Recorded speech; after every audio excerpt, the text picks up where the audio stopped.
The committee will come to order, and I will recognize myself for an opening statement. I want to thank everyone for being here today. I hope you had a great work period back working at home in August, and glad everybody's back. And I first want to tell you we're going to consider very important legislation that extends vital programs that support our nation's public health. Patients in rural areas often face unique challenges with the healthcare system. This includes long travel times, increased wait lists, and shortage of specialized care. H.R. 2493, led by my good friend Mr. Carter of Georgia, would reauthorize the Rural Health Services Outreach and Rural Health Network development programs, which are aimed at increasing access to care in these areas.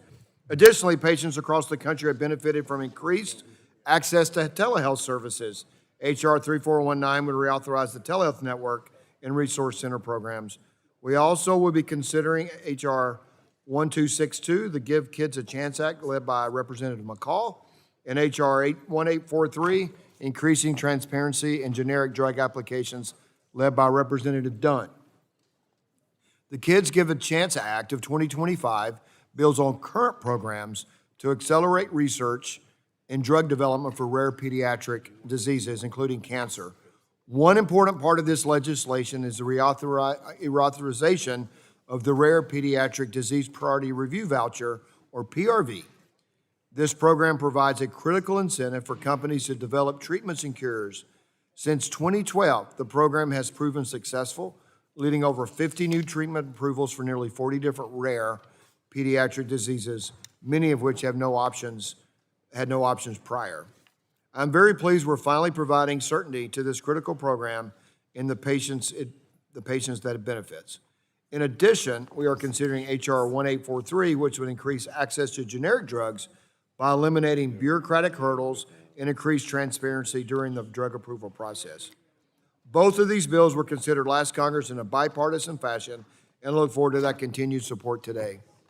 We also will be considering the AM Radio for Every Vehicle Act of 2025, which requires automakers to include AM radio, broadcast radio, as standard equipment in their vehicles. AM broadcast radio is an important component for vehicles, especially in rural areas, and is the most reliable medium for emergency alerts.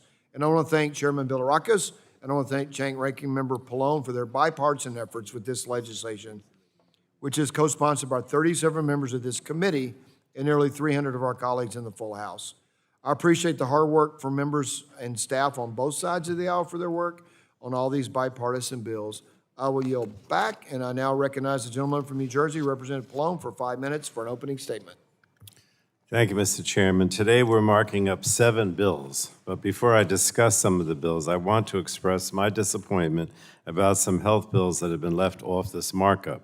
At a time when we're facing nationwide shortages of health providers, the Republican majority has decided not to include bills that reauthorize critical health professional development programs. This committee used to prioritize health equity, but I'm concerned that committee Republicans are jeopardizing health workforce programs because they do not want to promote diversity in the healthcare workforce. Having a diverse health workforce is important. We need a workforce that is reflective of the communities they serve. Research shows a diverse and representative healthcare workforce improves not only patients' perceptions of the care they receive, but also their access to care and their actual health outcomes. And I'm also disturbed that we're not moving the Newborn Screening Reauthorization Act today. The newborn screening program is one of the largest and most successful health promotion programs in the country, with more than 14,000 newborn lives saved or improved each year thanks to early diagnosis and treatment of genetic conditions. And it is imperative that we reauthorize this program. While I'm disappointed that we're not moving these bills, I am committed to continuing to work on these programs to see them reauthorized. And I'm pleased that we are marking up the Healthy Start Reauthorization Act led by Representative Ocasio-Cortez. This program targets communities with the highest rates of infant mortality and women at risk of adverse health outcomes to provide services to women before, during, and after pregnancy. It has been extremely successful in reducing infant mortality and lowering rates of preterm birth and maternal illness, and I'm pleased to see it included in our markup today. We're also considering a bill that will expand access to care for patients with rare diseases and complex medical needs and increase research and development into rare pediatric diseases. It also improves regulatory certainty while also strengthening the medical product supply chain and enhancing patient access to lower-cost medicines. Specifically, the bill will allow for disclosure of certain information related to drug formulations to generic drug manufacturers to bring lower-cost medications to patients more quickly. These provisions all advance our goals of accelerating the development and accessibility of novel, safe, effective, and affordable treatments while improving outcomes for patients. And this legislation also gives the Health Resources and Service Administration, HRSA, the authority it needs to continue its work to modernize the organ transplant system. This language will allow HRSA to collect registration fees and distribute them among the multiple contractors that will be supporting the organ procurement and transplantation network. This system is life-saving for many Americans, and I'm glad that we can continue to support these much-needed reforms. And finally, I'm pleased that we will be considering the AM Radio for Every Vehicle Act, which I introduced with Commerce, Manufacturing, and Trade Subcommittee Chairman Bill Arrakis. We've been working on this issue bipartisan together for several years, and I'm pleased this will advance it to preserve access to analog AM radio in all passenger cars sold in the United States. When Superstorm Sandy hit, my constituents at the Jersey Shore experienced firsthand how vital it is to have easy and free access to timely alerts. AM radio is uniquely resilient and able to travel long distances, which allows public safety officials to spread life-saving information even when cell towers, cable, and internet access is down. Families deserve the peace of mind of knowing that they will have reliable access to emergency alerts without having to pay additional fees for life-saving information. And besides emergency situations, AM radio programming provides news and community-oriented content in many languages to diverse sets of listeners, including those in rural and tribal communities who often do not have access to other forms of media. So I want to thank Representative Bill Arrakis. I know how hard he's been working on this and working with me on this important bill. And with that, Mr. Chairman, I yield back the balance of my time. Thank you. The gentleman yields back, and the chair reminds members that pursuant to committee rules, all members' opening statements will be made part of the record. Are there further opening statements? Are there further? The gentlelady, what person is the gentlelady from Colorado? Seek recognition. I have an opening statement, Mr. Chairman. You're recognized for 3 minutes. Thank you, Mr. Chairman. Today, we're marking up several good bipartisan bills. But meanwhile, over in the Senate, one of our counterpart committees is holding a hearing with former CDC Director Susan Monterez and former Deputy Director Deb Howery. Speaking for everyone on my side of the aisle, we are frustrated that this committee is not taking its oversight duties seriously. On September 4th, every Democrat on the Health Subcommittee sent you a letter requesting a hearing with RFK Jr. and former CDC Director Monterez regarding her firing and the politicization of science at the agency. I'd ask unanimous consent to put that in the record, Mr. Chairman. Without objections, ordered. So I just want to ask you, same thing I asked Chairman Griffith last week, will you commit to holding this kind of a hearing the week of October 6th? We have no commitments on scheduling for October 6th. We really need to do it. In addition, this Thursday and Friday, the Advisory Committee on Immunization Practices, which Secretary Kennedy has stacked with anti-vaccine ideologues, is meeting to consider vaccine recommendations. So again, Mr. Chairman, will you commit to holding an oversight hearing with Secretary Kennedy on the Advisory Committee on Immunization Practices? We'll take that under advisement. We don't have any. Thank you. And and then, Mr. Chairman, we asked for this committee to conduct oversight on the Trump administration's illegal gutting of our public health agencies. In a hearing on April 1, you stated, quote, "We have to have the proper oversight to make sure the things that Congress directs the administration is in place." On April 2, the next day, we sent you a letter commending that and asking for some hearings. Mr. Chairman, I'd ask unanimous consent to put that letter in the record. Without objection. So in response, Mr. Chairman, you had a spokesman call our request for oversight, quote, "a partisan ploy." Let me be clear. Wanting to ensure that CDC, FDA, NIH, and other public health agencies can serve the American people is not a partisan ploy. In the meantime, the Trump administration is eviscerating our cancer research. The New York Times headline from Sunday this week said, quote, "Trump is shutting down the war on cancer." Mr. Chairman, I'd like to enter that article into the record as well, and conveniently, my staff has a copy for every member of this committee. Without objections, ordered. It discusses the firings at NIH, new burdens on researchers, and the horde of political appointees who are interfering with science. Former NIH Director Harold Varmus is quoted saying, quote, "We are great in science. Why would we want to destroy one of our greatest assets?" Every single member of this side of the committee agrees with that. Simply put, the committee is not fulfilling its duties, and today, Democrats on this subcommittee are demanding that the committee live up to its obligations and work for the American people and their health care. I yield back. Gentlelady yields back. Are there further opening statements? Seeing none on the Republican and on the Democrat side? Seeing none, the chair calls up H.R. 2493 and asks the clerk to report. H.R. 2493, a bill to reauthorize certain programs regarding rural health Without care. objection, the first reading of the bill is dispensed with, and the bill will be open for amendment at any point so ordered. Does anyone seek to be recognized on the bill?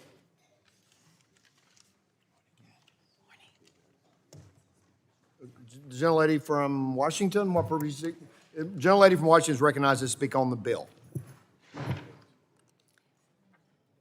Thank you, Mr. Chairman. I'm really happy that the committee is considering the Improving Care in Rural America Reauthorization Act that I co-lead with Congressman Carter. This is really important for my district. It's 10,000 square miles, 3 mountain passes, lots of rural clinics, very few providers that a lot of my constituents depend on for their care.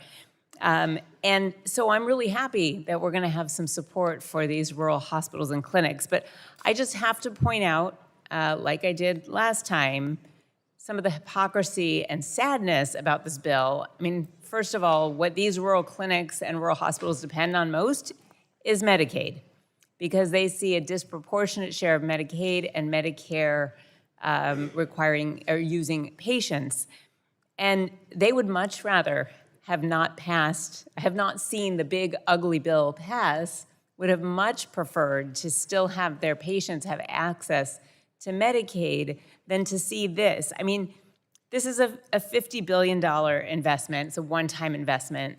This is not going to make up for the dramatic cuts to Medicaid that will impact my constituents and the people who rely on these healthcare programs and the rural clinics and rural hospitals that will go under. I mean, they may not go under immediately, but the first thing to close is going to be labor and delivery. We know that. That is the pattern.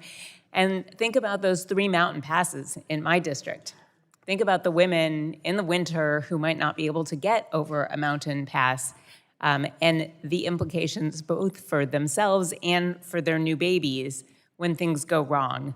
I have told the story of Isla before in this committee, and that having that rural hospital and labor and delivery really saved her life.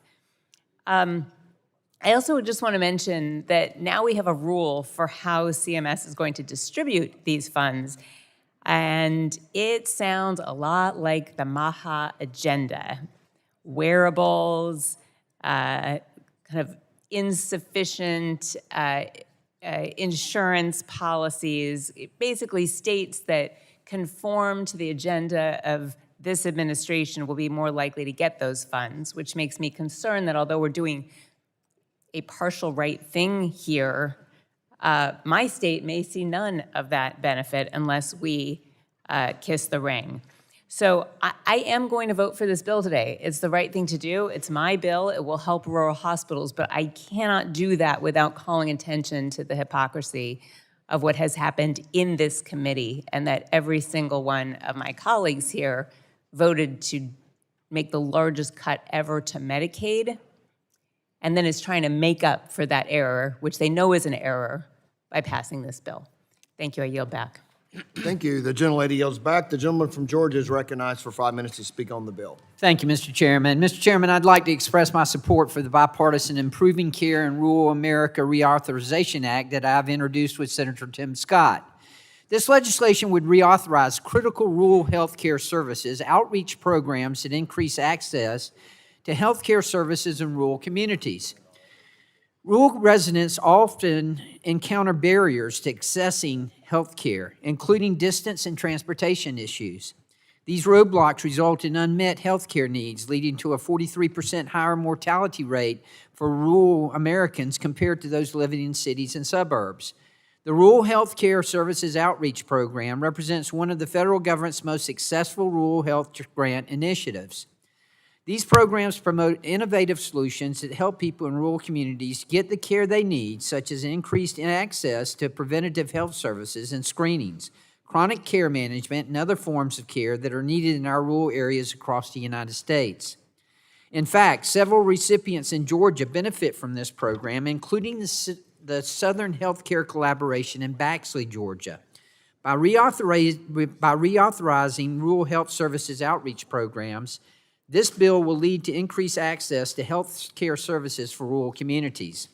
In 2020, President Trump signed into law legislation reauthorizing rural health outreach services programs under the 2020 CARES Act through fiscal year 2025. The Improving Care in Rural America Reauthorization Act of 2025 will extend these critical programs through 2030. Further, bill changes will ensure that local rural needs are prioritized in grant awards. I applaud Senator Scott for introducing this bill with me, and I urge my colleagues to support it. Thank you, Mr. Chairman, and I yield back. Gentleman yields back. Is there further discussion on the bill? Gentleman from New Orleans. The gentleman from Louisiana is recognized for 5 minutes to speak on the bill. Thank you, Mr. Chairman. I move to strike the last word. As a member of Congress, as the only member of Congress to sit on this committee representing the state of Louisiana, I fully support bipartisan legislation like the Improving Care in Rural America Reauthorization Act of 2025, which extends key rural health programs and Health Resources and Services Administration, HRSA, and helps rural and underserved communities stay states like mine.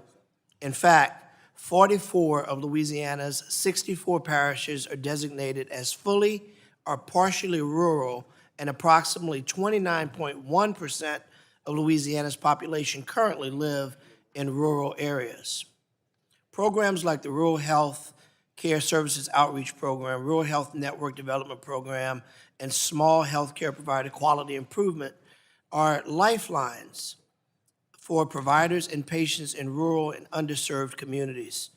In fiscal year 25, Louisiana was awarded $199.73 in funding from the Small Health Care Provider Quality Improvement Program, which provides patient health outcomes and the quality and delivery of rural health care services in primary care settings. This is about ensuring everyone has access to quality health care. Patients living in rural areas and underserved communities often travel long distances for health care in urban areas. These communities often experience higher provider shortages and facility closures. That's why I was also proud to introduce the bipartisan legislation that would increase community-based training opportunities for medical students in rural and medically underserved communities. Bipartisan legislation that strengthens our health workforce and supports programs that serve rural and underserved communities, how we build a better healthcare system, ensure access to quality care for everyone, and fight healthcare disparities. This is something we all can agree on. Just last week, the Health Subcommittee held a markup to advance improving care in Rural America Reauthorization Act and several other bills that would do exactly that, including Representative Szyszkowski's bill, H.R. 4262, to reauthorize HRSA's Title VII Healthcare Workforce Program, which is why I find it interesting that H.R. 4262 was not included in the full committee markup today. HRSA's Title VII health workforce programs would critically address health disparities and provider shortages crisis in rural communities like my Republican colleagues claim they care so much about. Let's prove that you really care. Unfortunately, they would rather get caught up on the word diversity than try to address these issues, which, to be clear, are not mutually exclusive. Title VII programs help recruit, train, and retain diverse health workforce to meet the unique needs of different populations, including those in rural and underserved communities. Increasing the number of providers in this country will improve access to health care for everyone and lead to better health outcomes for patients overall, especially those in rural and underserved communities. I encourage my Republican colleagues to put semantics aside and not lose sight of the rural and underserved communities that would benefit from these programs. I yield back. Gentleman yields back. Is there further discussion on the bill? Seeing none. Is there amendment? Are there any amendments? Gentlelady from Florida, for what purpose you seek recognition? I have an amendment at the desk. It's Castor 031. The clerk will report. Amendment to H.R. 249. Without objection, the reading of the amendment is dispensed with, and the gentlelady from Florida is recognized for 5 minutes in support of her amendment. Thank you, Mr. Chairman, and good morning, colleagues. My amendment would insert permanent extension of the current ACA, Affordable Care Act, tax credits. Colleagues, all across the country right now, families and small business owners are really grappling with, they're bracing for higher health insurance premiums due to the provisions of the big ugly bill.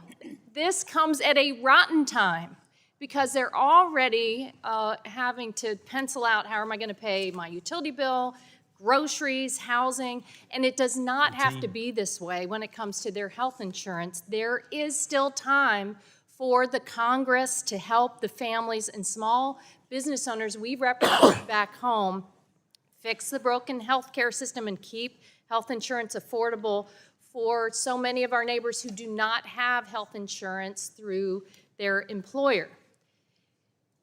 Colleagues, this would be the fiscally responsible and ethically right thing to do to fix one of the major flaws in the big ugly bill, to reinstate the tax credits that make coverage affordable. These tax credits are cost-saving and they are life-saving. And when it comes to rural communities, the National Rural Health Association projects that rural enrollees will see premiums nearly double, with an average increase of $133 a month, and rural areas are projected to see a 30% drop in marketplace coverage and a 37% rise in the number of people without insurance. And when so many people do not have insurance, that affects everyone, because where did they go for their health care then? Oftentimes they'll wind up in the emergency room. And that means that ERs back up, so you'll have longer waiting times. But then all of those costs migrate to health insurance premiums for everyone else. That's not fair, and that's not right. And that's why over the past few weeks, since the big ugly bill was passed, hospitals have been very outspoken. Doctors, nurses, advocates have been here saying, wait a minute, what you've done here is really going to cause a lot of pain across the board. I hope everyone's listening to them. We really should take the advantage of this opportunity to fix this major inequity in the big ugly bill that gave tax breaks to the wealthy and the well-connected, but then took away these enhanced premium tax credits that help make people give them the ability to have health insurance. And there are a lot of Floridians on this committee, and this really hits home in the Sunshine State because we didn't expand Medicaid. We have over 4.7 million Florida families who rely on these tax credits. And I'm beseeching you, the time to act is now to get them reinstated. Nearly 4.1 million of those we have 4.7 million in the ACA. 4.1 use the tax credits to pay for their premiums and keep their coverage for their families. Think about the cancer patient now that they're going to have an interruption in service. Where do they go? For that family, that they're doing everything right. They're probably working part-time, and taking care of the kids, but they don't have an employer that offers health insurance. And now you're taking away the pathway for them to do the responsible thing and keep their family covered. It's not right. These tax credits have helped Americans afford high-quality coverage since 2021, and it's part of the important fix in making sure that this insurance coverage is still available to them. Every member in this room I know has heard from neighbors and doctors and hospitals who are saying, act now. And I heard the speaker yesterday say, oh, maybe we'll wait till December. We can't wait till December because the insurance companies now are already planning their open enrollment. Open enrollment starts over the next couple of months. We have to act before the end of September, before it is too late. Americans simply cannot afford this is essentially a tax increase that you've given them. And they can't afford that right now with everything else that's coming down upon them. The pain and the harm and the risk to families is simply too high for us not to act. So I'm beseeching you to approve this amendment, and let's all get to work on helping our neighbors instead of the powerful special interests that often have too much power here in Washington, D.C. I yield back my time. Gentlelady yields back, and the chair recognizes himself for 5 minutes to speak on the amendment. I just want to clarify, it was stated that the working families tax cut, the big beautiful bill, well, you remove these tax credits. That's just not accurate. The Inflation Reduction Act set the expiration date for these tax credits on the date that it was. So I didn't vote for the Inflation Reduction Act. I don't think anybody on our side. I voted for the Inflation Reduction Act. But the expiration of these tax cuts was set during the Inflation Reduction Act. The working families tax cuts did not make these expire. Anything we did in that bill did not make these expire. So I just want to be. Chairman, will you yield? Yeah, I'll yield. Does that mean that you oppose extension of those tax credits? I didn't say I exposed the Since you extension of didn't the vote tax for it the credits. first time? But I just want to say that if you're saying that you chose tax breaks and credits, the Inflation Reduction Act is full of tax breaks and credits, particularly to higher income people who buy electric cars, invest in other types of industries. And when you voted to take money out of Medicare Part D and spend it in other ways, you could have extended the tax credits further. So it's just not accurate to say that the working family tax cut removed these tax credits. Well, if the gentleman will further yield then, so you didn't answer my question. Do you support extending these tax credits? We're discussing, as you said, with the speaker to try to figure out what the next path is, but it's not, I just want to correct the statement that the working family tax cut did not remove the tax credits that you're talking about. That was just the date in the tax credit. Do you deny that the date for this expiration was in the Inflation Reduction Act? Is that not accurate? That the Inflation Reduction Act set the expiration date for these tax credits? No, you're correct. I'm just asking if you support extending. Well, I'm asking you back. Am I not correct? No, you are correct. Okay. Absolutely. That's why we have to extend it. Hopefully, we'll look for an opportunity to do some work on this.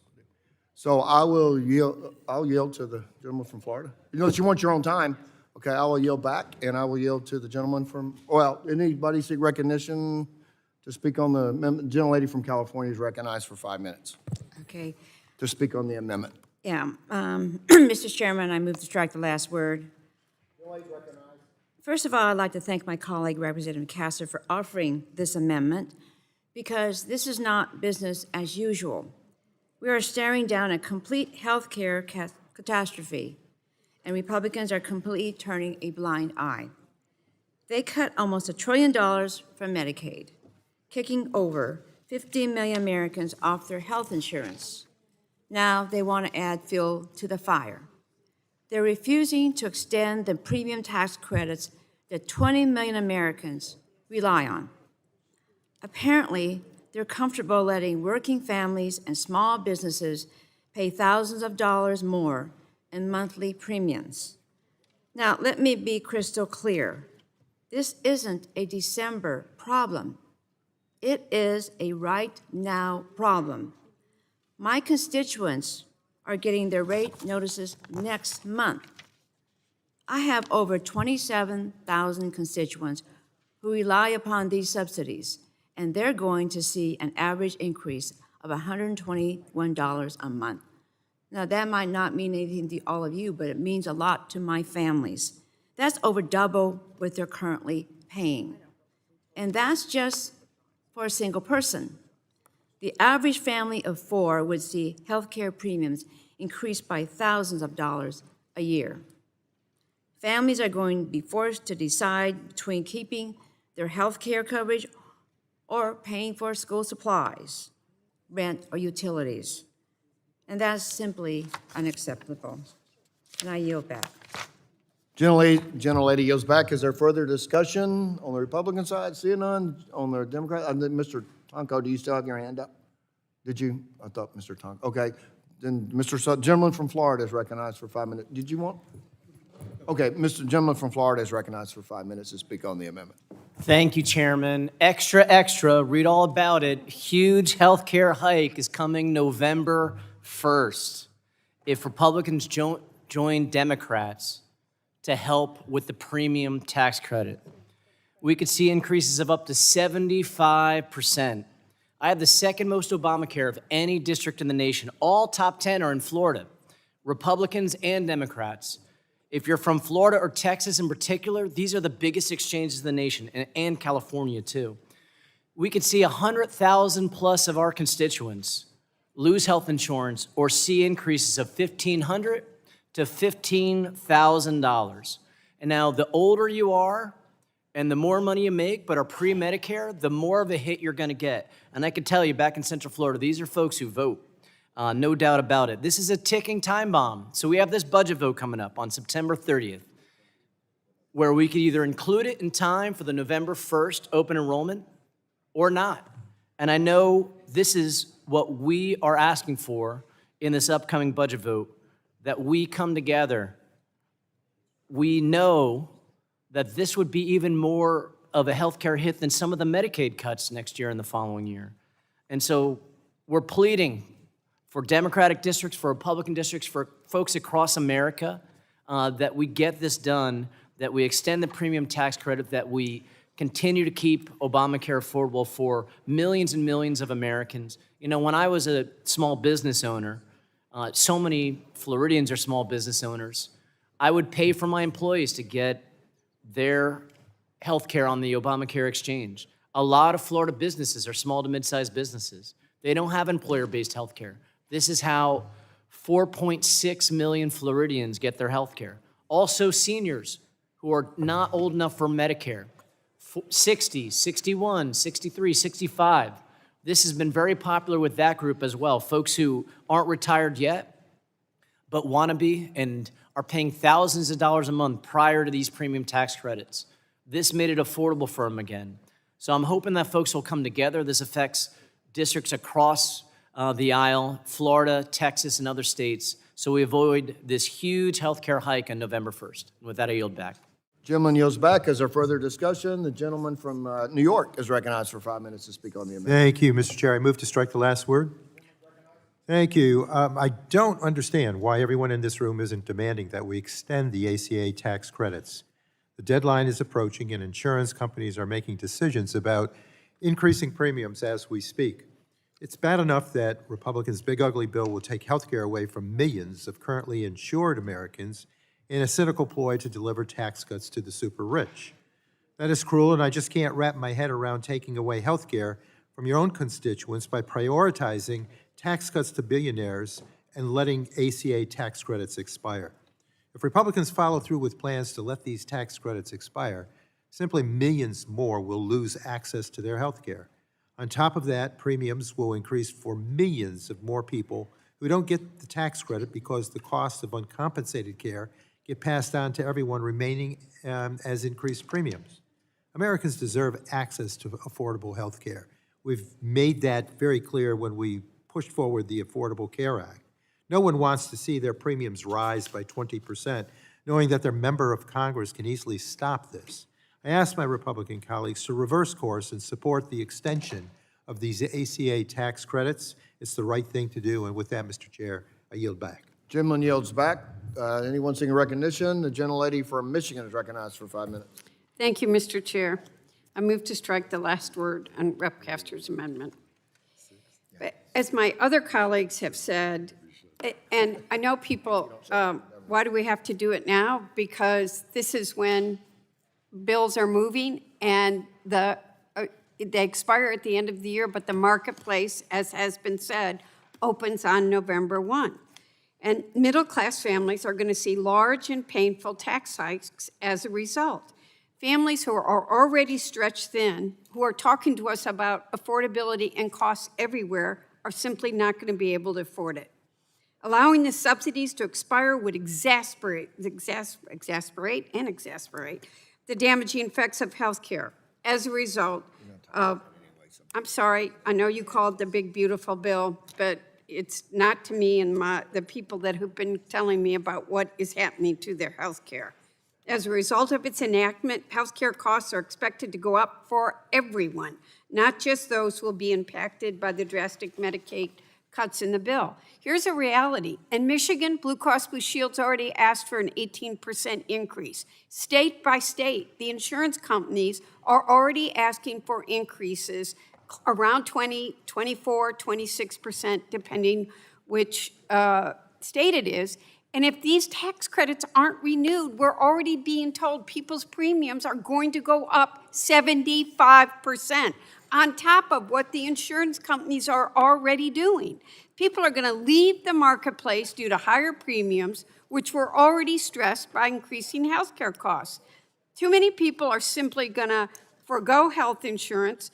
Enrollees are going to be sicker on average, less people are going to be covered, and everyone else's premiums are going to go up. You know, after we passed the big I'll Behave Today bill on the House floor, I got a call that my mother was being rushed to the hospital by ambulance. And I raced home and sat in that emergency room all weekend while she and many others waited for a bed because they had to be admitted. And all I could think about was the healthcare system's already broken and we are only making it worse. The Congressional Budget Office estimates that allowing these credits to expire will kick over 4.2 million Americans off their health insurance, in addition to 10 million who are expected to lose it because of the bill that was passed earlier this year. These changes could also lead insurers to scale back on plans or pull out of the ACM market completely. CVS Health Aetna has already announced it's going to exit the marketplace in 2026, which means all their enrollees have to find new coverage, and many of them may not. People who receive health insurance through their employer could also see their out-of-pocket costs jump as insurers adjust to the changes in this policy. By allowing these credits to expire, Republicans will harm the exact people they say they want to help with the enactment of their destructive bill. They're going to hurt middle-class families. This would also hit small businesses, as roughly 30% of the marketplace enrollees are self-employed. Not only could it raise healthcare costs for small business owners, it could have wide-reaching effect in the economy by slowing business creation and job growth. These cuts are creating uncertainty that's going to impact the entire industry and hurt everyone. That's why I support Rep. Castor's amendment to permanently extend these tax credits. We must protect Americans' access to affordable health care and avoid harmful economic consequences. Thank you, and I yield back. Gentlelady yields back. The recognition, Mr. Vesey from Texas, recognized for 5 minutes to speak on the amendment. I move to strike the last word. Well, we sat here literally all day and all night saying that this was going to be a problem and that this was a five-alarm fire that was being set.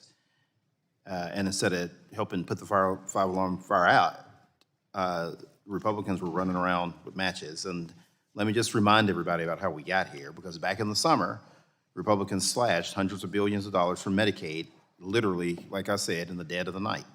And that was a gut punch to the poorest and sickest Americans. Then just last week, we came together on a bipartisan basis to pass bills that would have strengthened our strained healthcare workforce and protected newborn and protected newborn screening programs that save babies' lives. We made real bipartisan progress, but when it came for today's markup, those bills literally went up in smoke. And now Republicans are trying to take a sledgehammer to the Affordable Care Act by taking away a direct discount that makes health care coverage more affordable, which in this economy, people want more affordable. And let me explain what that means. The ACA's premium tax credits are what keep people's premiums down. They're the difference between a $200 monthly bill or a $1,200 a month bill. They're the reason a waitress in Dallas can afford to take her child to the doctor instead of choosing between groceries and a checkup. That is why a self-employed truck driver in Fort Worth doesn't have to choose between insulin and rent. That's why a small business owner in Arlington can cover herself and her employees without going under. And let's be real, if you're a self-employed business owner facing a $1,200 a month premium when you can enroll in your when you can go to enroll in your plan online this November, you might choose to just walk away from your computer and go without it. Most probably would. I think I probably would. That's the reality Texans will face if these subsidies disappear. And if Republicans get their way, your premiums are going to skyrocket and millions of Americans will get priced out of coverage. And in Texas, which is the state that already has the highest uninsured rate in the nation, we're almost at 4 million people who rely on these subsidies. The bottom literally is going to fall out.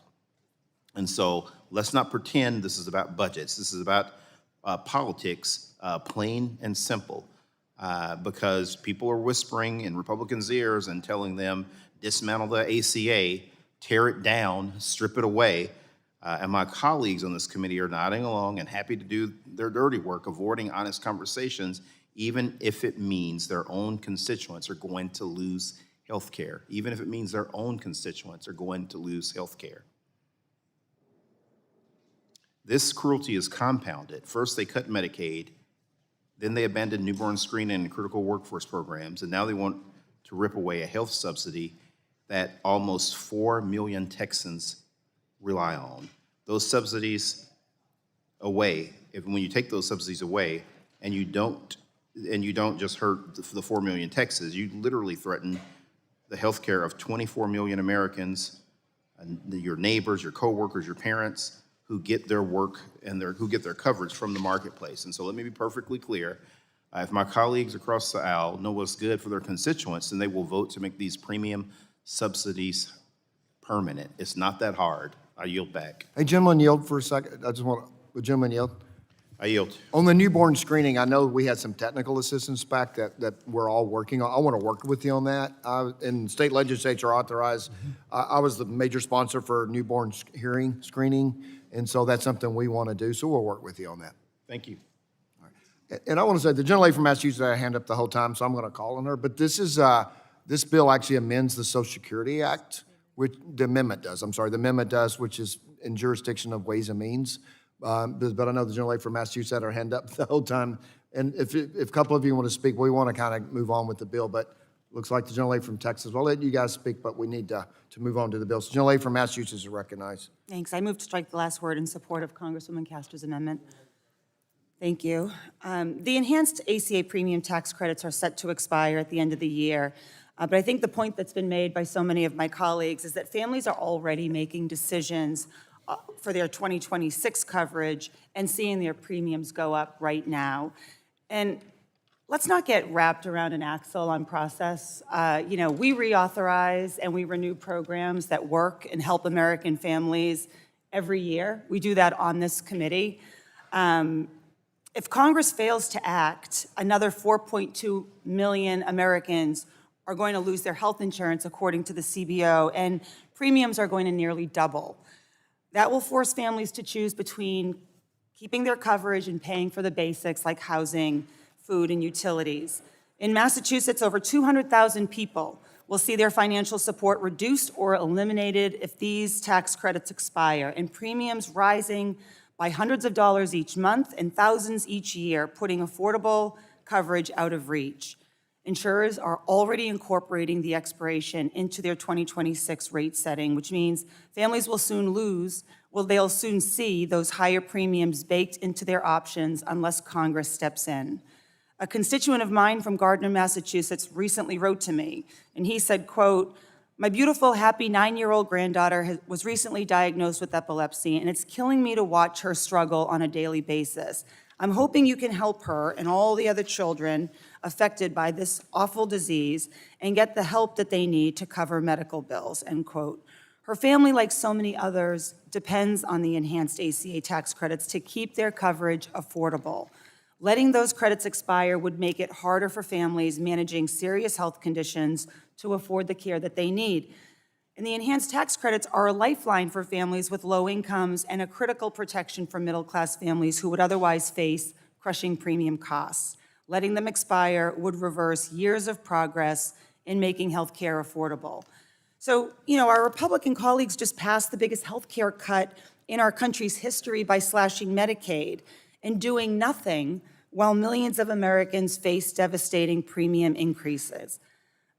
In this committee especially, the inaction it's an embarrassment. But we have a chance to change that right now, to stop the devastation to American families right here in this committee. We should extend the enhanced ACA tax credits right now to provide families with stability, lower costs, and peace of mind. And I urge my colleagues to vote yes. Gentlelady yields back again. This is in our jurisdiction. Gentlelady from Texas. Oh, I'm sorry. Thank you, Mr. Chairman. Thank you. I appreciate the time to speak in support of Ms. Castor's amendment, and I will try to be brief, but I do think it's important. I want to associate myself with the comments that many of my colleagues have made, including my colleague, Mr. Vesey from Texas, talking about how many Texans rely on these premium tax credits.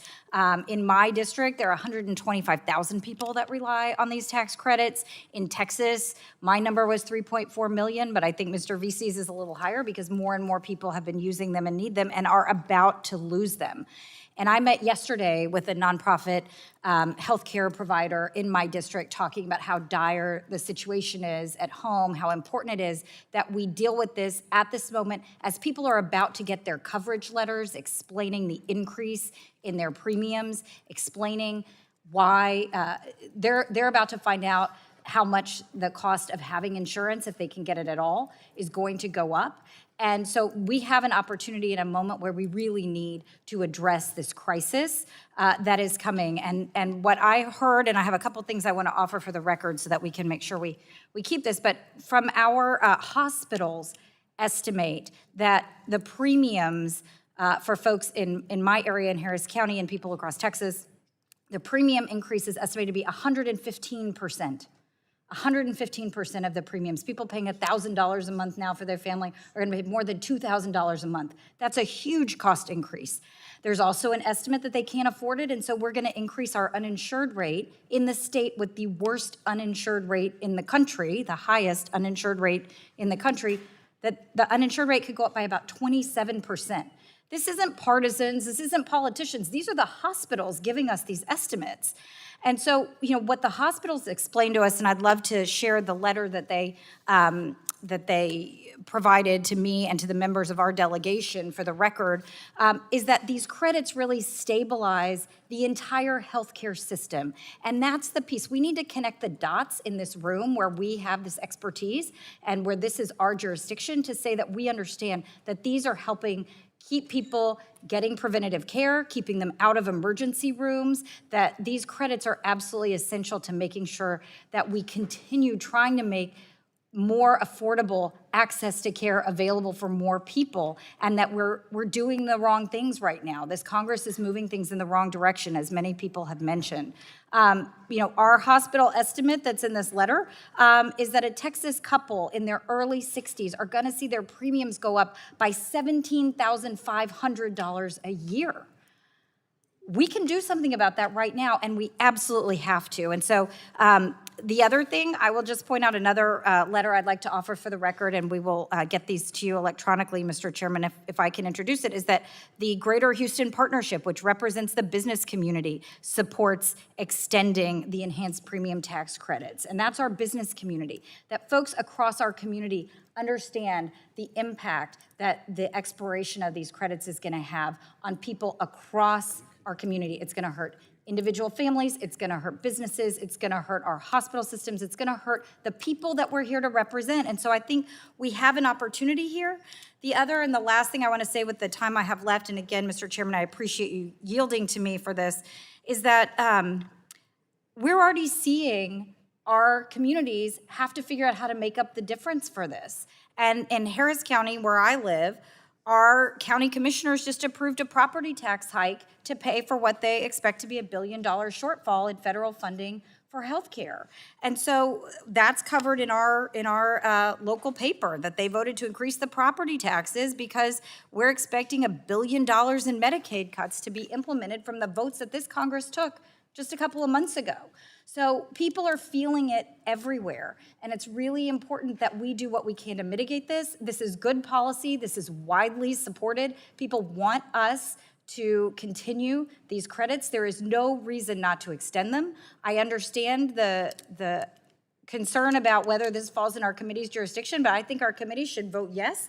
I think that we should, and we should encourage the Ways and Means Committee and others across the Congress to make sure that we do this as soon as possible before people get those notices in their mailboxes in the next couple of weeks. So thank you, Mr. Chairman. I'd like permission to introduce those 3 documents to the record. Yeah, the ones that you offered up, if without objection, so ordered. Great. Thank you, Mr. Chairman, and with that, I'll yield back. All right, remember the word, gentlelady from California is recognized.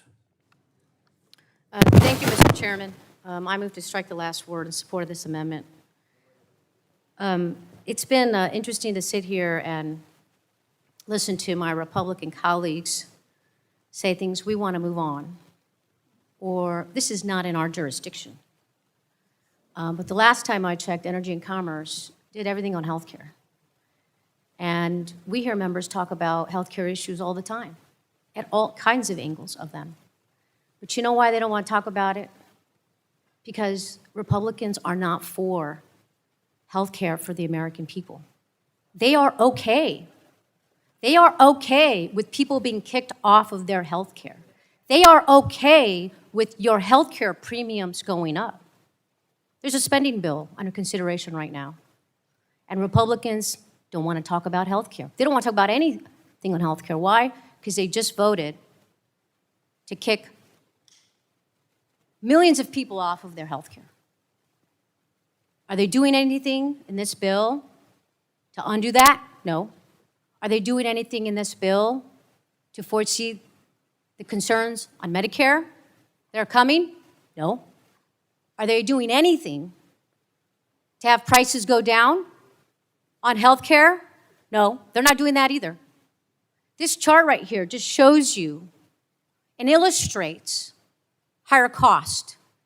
If you're an American out there and you're experiencing higher cost, and I don't know about you, but I get the calls. Isn't this the party that ran on lower cost? We're going to lower your cost. What's been happening? Everything's going up. Prices are going up. And your health care included. And they're doing nothing about it. On the contrary, everything they're doing is making prices go up. From tariffs to policies to this very policy here on health care. So let's look at the chart. Let's see how much the average monthly health insurance premium is expected to rise for a 60-year-old couple making $80,000. Pennsylvania's 10th district. It's a Republican district. Premiums would rise by over 400%. That's more than $2,000 a month. Who's in charge? Republicans are in charge. They don't want to talk about it. They want to move on. So when you think about who's fighting for your health care, it's House Democrats. At every step, Republicans don't want to talk about it. They don't want to vote on it. Let's look at it. Colorado's 8th district. One of my colleagues in this committee represents Colorado's 8th district. Is he standing up saying, hey, we got to save health care? Do we want to lower premiums? Well, in Colorado's 8th district, premiums would rise by over 200%, over $1,000 a month. And in Michigan's 10th district, premiums would increase by 145%. That's almost $900 a month. As a direct result, nearly 4 million people will lose their coverage in 2026 because they won't be able to afford the premiums. Look, we all know the healthcare system in America is broken. We hear it day in and day out. Why? Because we don't invest in the prevention. We invest when something has already gone wrong. And those costs go up. How do you save money? You invest in prevention. How do you do that? Make sure people have access to health care. It's not rocket science, yet we make it rocket science. And there's every excuse in the book why my colleagues across the aisle don't want to talk about health care. Because they're not doing anything about it. They're doing nothing to lower your cost on health care. People should not lose their coverage because of politics. Healthcare is not a Democrat issue, it's not a Republican issue. Everybody should have access to see a doctor. And so, with that, Mr. Chairman, I really don't want to hear that this is not in our jurisdiction, because healthcare and the American people is in my jurisdiction. And the people I represent, that is in my jurisdiction. And for every member of Congress that's elected, it should be in their jurisdiction that costs are going up and that we're going to do something to stop it. And there's a spending bill right now, and you see people's values and their priorities by seeing what they want to do and what they don't. And Republicans don't want to bring your costs down on health care, and they don't want to save your health care. And with that, I yield back. Gentlelady yields back. The gentleman from Virginia is recognized for 5 minutes. Mr. Chairman, I didn't really want to engage because under the rules of the House, it's really not something that's before us, and it's one of those things that it's why I think we should actually adhere to our germaneness rules right at the beginning instead of we've gotten into this practice of giving everybody the courtesy, but then we get into these rhetorical matches where people get excited and they say things maybe they ought not, and I would just advise everybody that based on what we've been trying to do the last week as a result of rhetoric is let's all take a deep breath and try to tone down the rhetoric. That's for everybody, but that's why I didn't want to engage, because I find it interesting that some of the arguments my colleagues make, and I know that they're sincere and they're passionate, but that doesn't mean they're right. And so notwithstanding the fact that this is not germane, that it's not in our committee's jurisdiction, that it would not be proper and would not be recognized to go forward, and notwithstanding the fact that folks don't want to follow the rules, I understand all that. They just want to get it done, forget the rules of the House, forget all of this, and move forward. But here's the problem that I'm looking at. Well, Mr. I'm looking at Chairman, not- will you yield? Not right this second. Okay.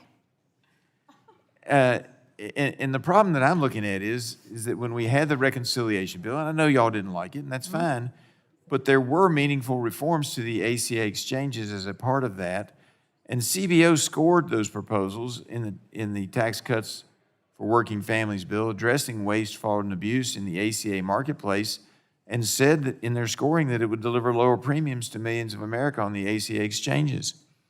And then I would say to everybody, let's listen to what you're actually saying and take a look at it, because what I heard one of your members say, and I didn't jump in because I wanted us just to tamp it down and let's move forward with what we can agree on. And I think a lot of these bills we're doing today we can agree on, is that if we get rid of the enhanced premium tax credits, insurance will not be affordable. But understand this was a program brought about by Democrats when they controlled all three branches, and they put a 5-year limitation on it.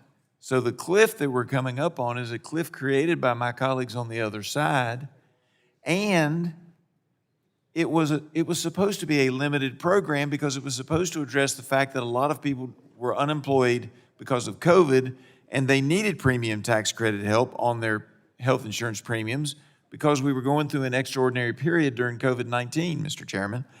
And so they created the program. I'm not saying they shouldn't have left it at 5 years, but that's the length of time they set in the bill. We didn't set that length of time.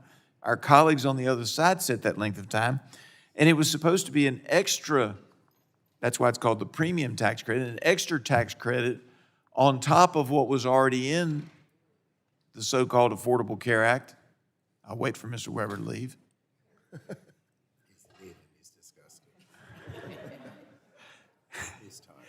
And so it was supposed to be on top of that. So when my colleagues say, and follow the logic here, when my colleagues say that without the special program that was brought in just for COVID-19, the Affordable Care Act is not affordable, they are saying that Obamacare, the Affordable Care Act, is broken. I would submit it's been broken from day one, but it's certainly broken now. They would say that when you go on to say that we all know the healthcare system is broken, this program has been in place now for about a decade, Mr. Chairman, and clearly it has not functioned to the benefit of American families. But just work with us, if you would, when we're trying to make some improvements. And I agree we shouldn't just pull the rug out on a lot of American families, and I'm hopeful that we will come up with some kind of a compromise. But when you argue it's not affordable without something special, you're arguing that the plan you adopted 10 years ago as a party, Obamacare, is a failure. And I will gladly yield Will my the last gentleman 21 yield? seconds. The gentleman yield. Yes, I yield to the gentlelady. So I would point out, number one, Mr. Chairman, you know this better than anybody, is the majority failed to reserve a point of order against this, and now you're saying we shouldn't have argued it because of germaneness, and that's just not accurate according to the rules. And in let me reclaiming my time briefly, I would That's just why we say allowed this. the debate. There was an understanding, from what I'm told, there was an understanding the amendment would be withdrawn, and that's why I did not raise the I objection. understand that, but then you shouldn't complain I'm that just we made saying, these arguments. well, Then you and- shouldn't complain. Then why when you are didn't do why that. are your folks complaining, I would submit, when they say that they don't want to hear us saying that it's out of order when they knew from the very beginning, or at least Ms. Castor knew from the very beginning it was out of order? And that we're just being courteous to let you make your arguments. I yield back. Then don't blame us. Gentleman, time is yielded. Gentleman from New Jersey, Mr. Pallone, is recognized for 5 minutes. Let me just say this. I appreciate the fact that the chairman has, willing to recognize the fact that even though this is not before the committee and not germane, that we should have a discussion about it.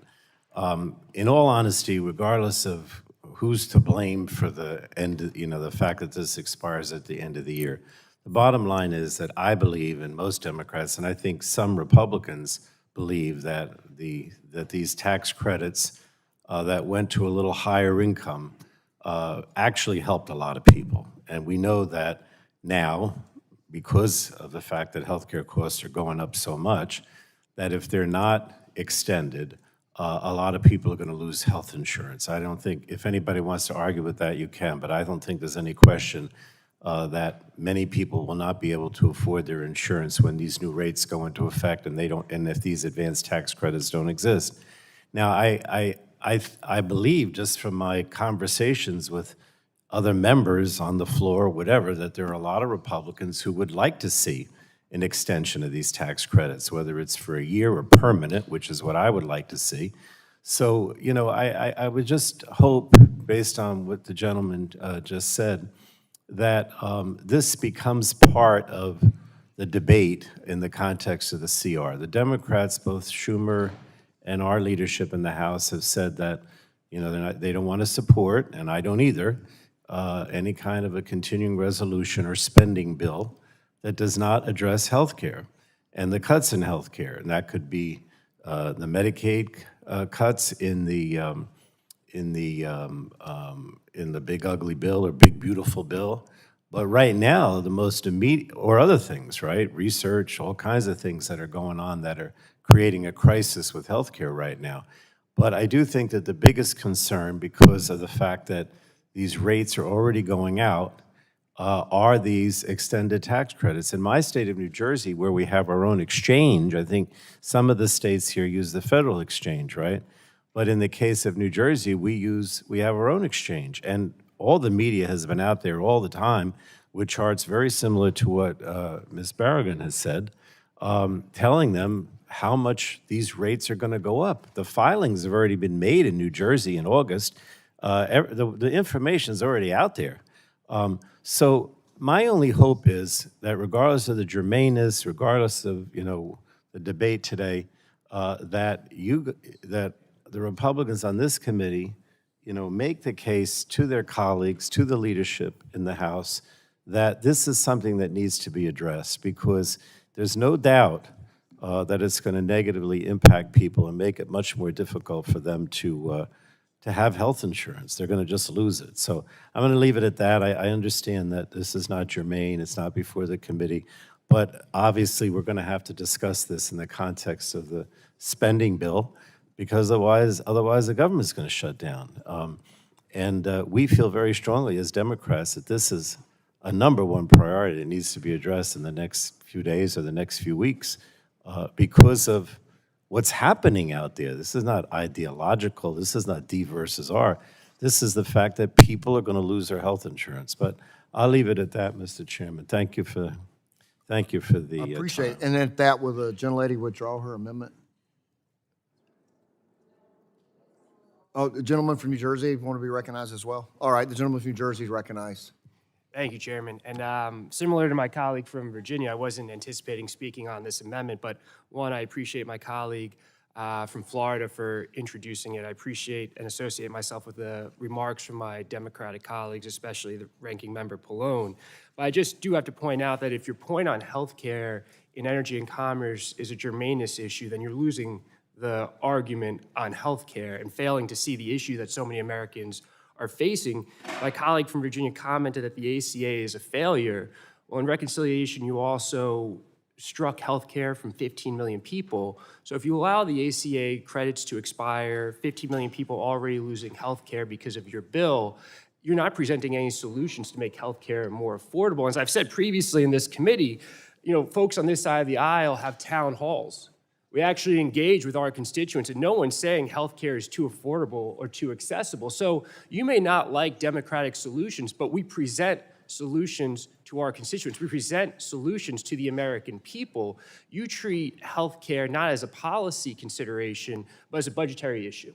And healthcare needs to be thought of, as my colleague from California, Congressman Barragan said, as how do we provide preventative care to all Americans? How do we create accessible, good quality health care to the American people? The cost should be a secondary consideration. That is your primary consideration in every healthcare conversation that we have, which is why it intersects between this committee and Ways and Means.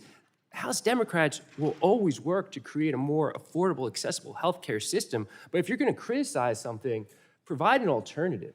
And Republicans have failed to do that, and Americans across the country, especially in your districts, are feeling that pain today.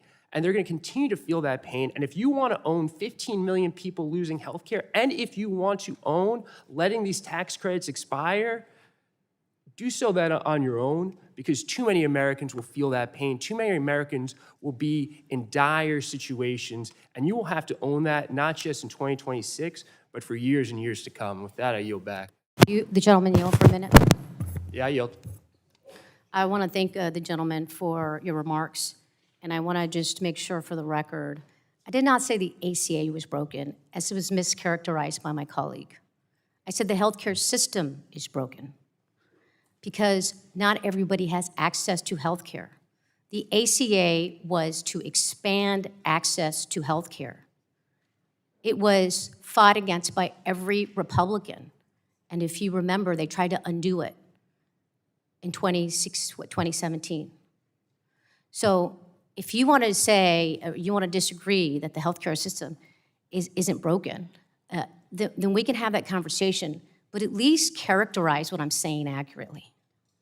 And with that said, if we're going to start in this committee calling arguments stupid, that's not turning down the heat. If we speak, maybe we want to exercise what we're actually encouraging happening. So I just want to thank the gentleman, and I yield back. Yeah, and I'll reclaim my time, because there's one more thing that I forgot to mention. You were talking about jurisdiction. Do you forget that we're in the legislative branch? You've allowed this president to impound appropriated money. You've allowed this president to refuse to spend appropriated money. You've allowed this president to withhold appropriated money that goes into all of our districts. So if you want to talk about jurisdiction, remember that we're in the legislative branch and we have a role to play, and Republicans have a role to play in standing up to this administration and making sure the work that we do here is executed upon by this administration or any future administration. That's the most important jurisdictional issue that we have in this moment. I wish you cared more about that than the germaneness of Ways and Means, E&C, which is what you seem to be fixated on today. I yield back. Gentleman from Alabama is recognized for 5 minutes to speak on the amendment. Thank you, Mr. Chairman. I do think this is a conversation we need to have because I think that we've got problems in the healthcare system, and a lot of them are the result of the Affordable Care Act. A lot of what is happening, I wasn't in Congress at the time, I was running a think tank, but we anticipated the problems that we have today with the massive increase in premiums. The ACA was clearly an effort to force people into a single-payer system, a government-run healthcare system, basically a hyper form of Medicaid.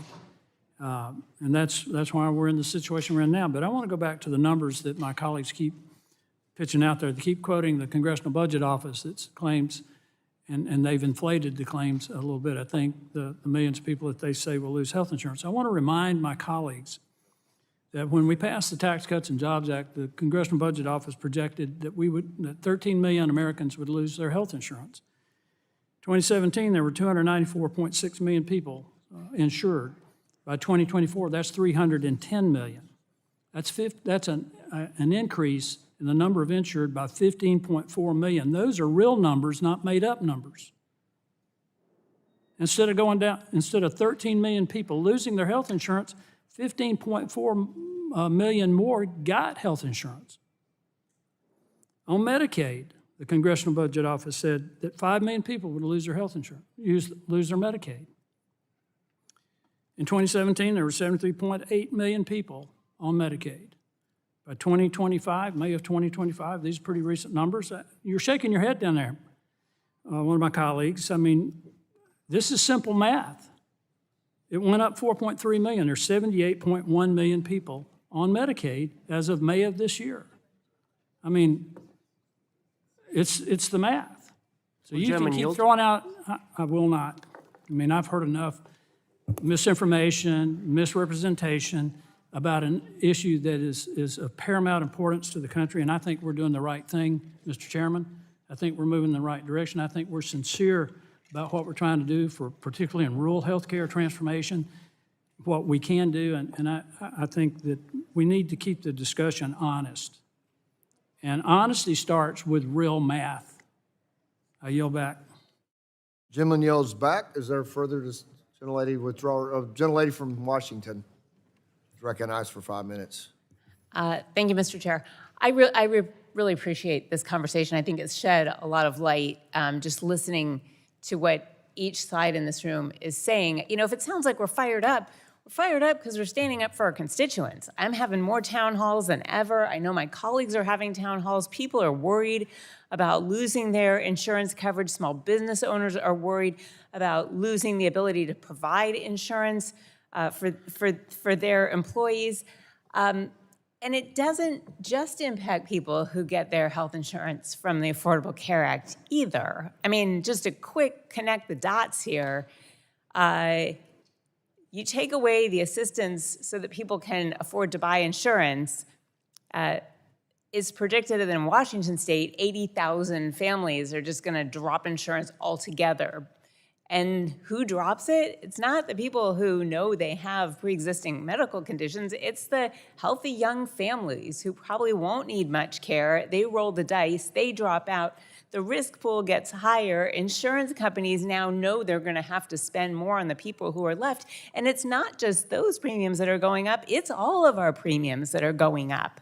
And at the same time, those 80,000 people in Washington are losing insurance. We're about to have Medicaid cuts, so people there lose insurance. Now our hospitals are providing free care. That's not sustainable, so somebody's got to pay for it. Who's that going to be? People paying their insurance premiums. I mean, this is really, it's taken a hatchet not just to those people, but to the entire healthcare system that's already pretty darn broken in this country. So You know, this is a solution. We are happy to talk about better solutions, but I think the fundamental point here is that we're sticking up for our constituents. That's why we're bringing this up. That's why we're fighting for them. And to hear things about germaneness and costs, it's just like, it doesn't speak to the people I'm representing. They're worried about losing health insurance for their families and what they're going to do to make ends meet. Thank you. I'll yield back. It's back. The gentleman from Ohio is recognized. Well, thank you, Mr. Chairman, and I yield to the chairman. Yeah, it just gets back to, if it's not about cost, then my question is, and I don't know why, because I wasn't part of the debate, why is there an expiration date? Why did it expire? Why was it set to expire in the Inflation Reduction Act? Would you like me to answer that, Mr. Chairman? I can do it. Yeah. Because I was here, and a lot of that is because we had hoped that after the pandemic, healthcare costs might go down, but sadly, healthcare costs keep going up, and more people are relying on these subsidies to be able to pay for their insurance. And so if the Republicans, who now do control the House, the Senate, and the White House, if they now stop these subsidies, then all of the people, you know, our insurance, our uninsurance rate dropped dramatically because of these subsidies. So if suddenly we cut this off, then all of these tens of millions of people are not going to be able to afford their insurance anymore because healthcare costs sadly remain high. That's what this committee should be tackling. We should be tackling the high cost of medical care so that everybody could afford their insurance premiums. I agree with you. So that's why.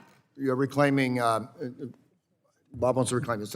You're right. That's what we need to fix, is that healthcare costs go up. You subsidize people to participate, which we need to figure out a way that people continue to participate, but then it goes up again, which is like college tuition. As more we subsidize, the more that goes up. So the gentleman from Ohio yields back. Gentleman, gentlelady from Virginia is recognized for 5 minutes. Thank you, Mr. Speaker. You know, I ran for office because I wanted to solve problems and help people. Because my parents, who grew up during the Depression, saw the best of government and the worst of government. And the best of government looks at a problem and says, how can we come together to fix it and help people who, through no fault of their own, need help? And part of the point of the Affordable Care Act, and I wasn't here when it passed, but I was a state legislator. I've been a patient. I've been the child, parent, and spouse of patients. I've been on hospital boards. I was on a Medicaid provider board. And those experiences showed me circumstances change.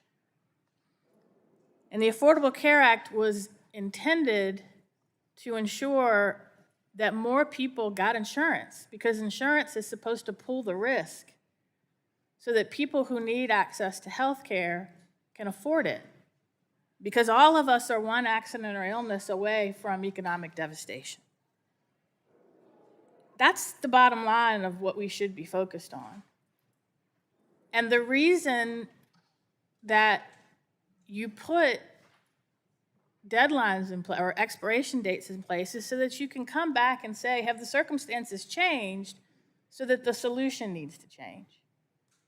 And rather than saying, well, you put the deadline in, maybe we should take this opportunity to look at what's changed in the past 5 years. The costs of everything, including health care, continue to go up as the cost of childcare goes up, as the cost of everything has gone up in the past 5 years.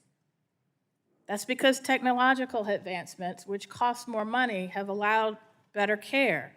Because a population that is living longer and has more chronic diseases and more complex healthcare needs costs more money.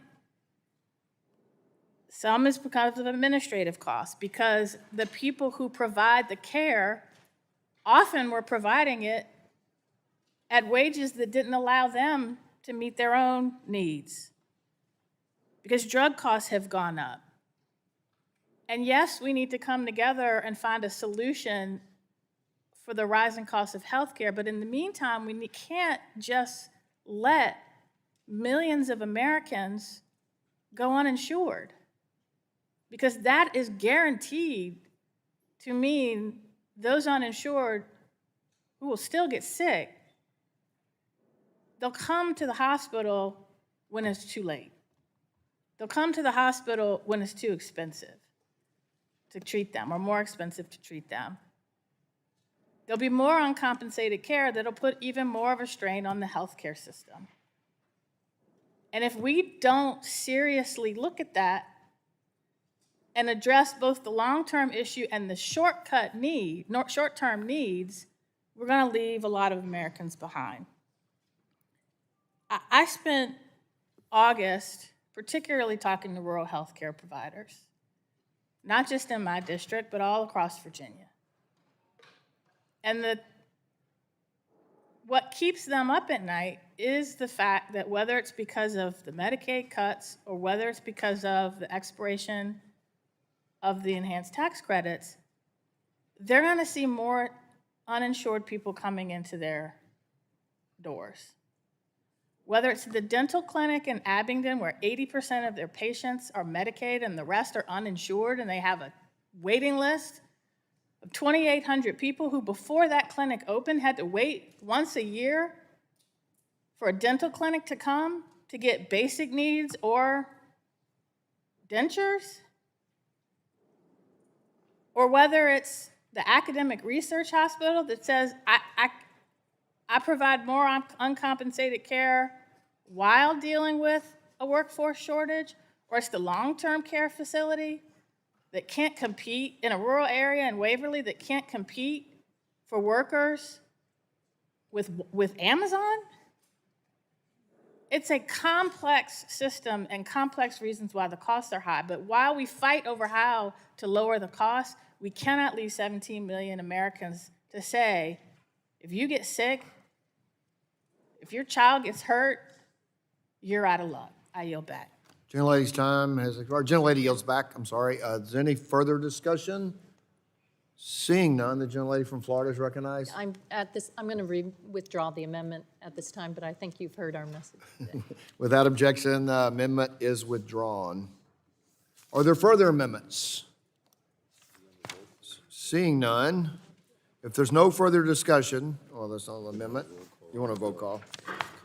The question now occurs on adopting H.2 493.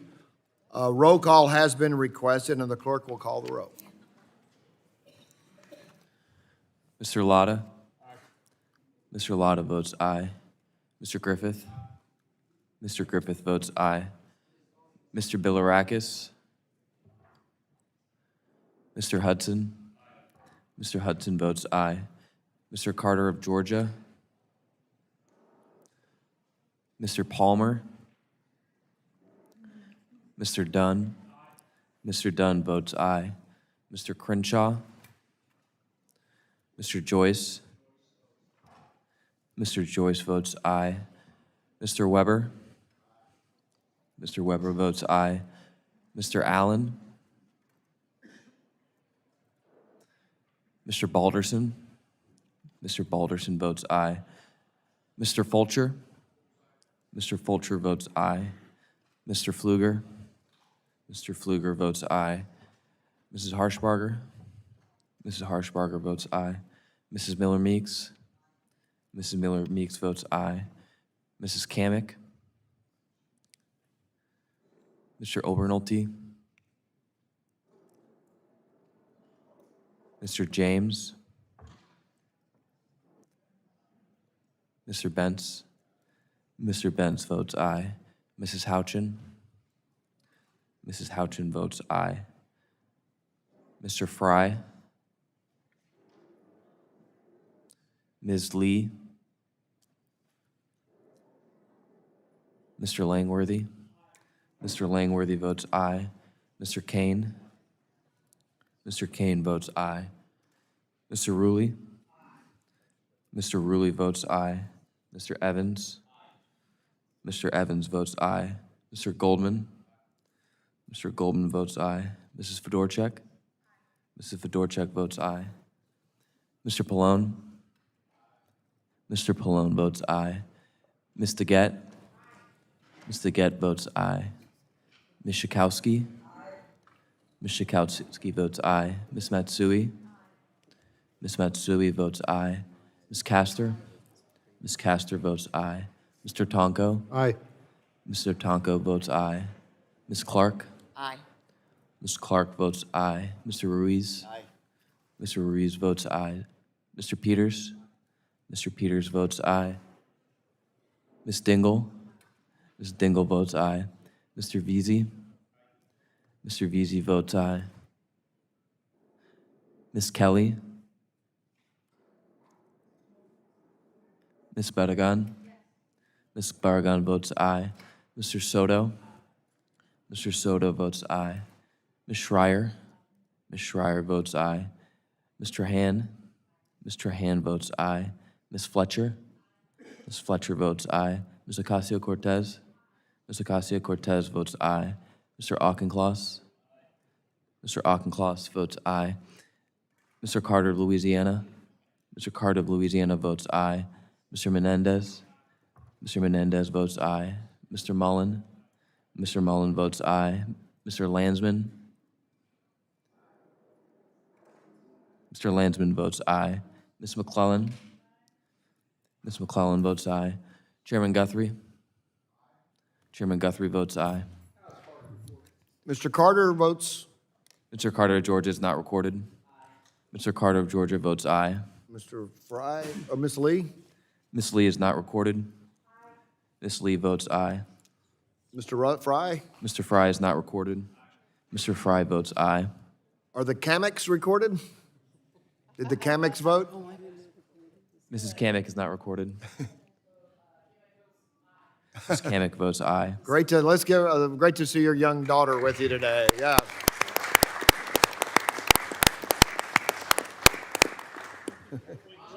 Yeah, we don't want to wake her up. I'm sorry. Mr. Crenshaw. Mr. Crenshaw? Mr. Crenshaw votes aye. Mr. Obernolte? Mr. Obernolte votes aye. Mr. Billerikas? Anybody on the other side? Seeing none, seeing no others here to answer the roll, the clerk will report. Who's that? I'm sorry. Mr. Griffith is not recorded? Are you not recorded? Is Mr. Griffith recorded? Okay, Mr. Griffith is recorded. All right, the clerk will report.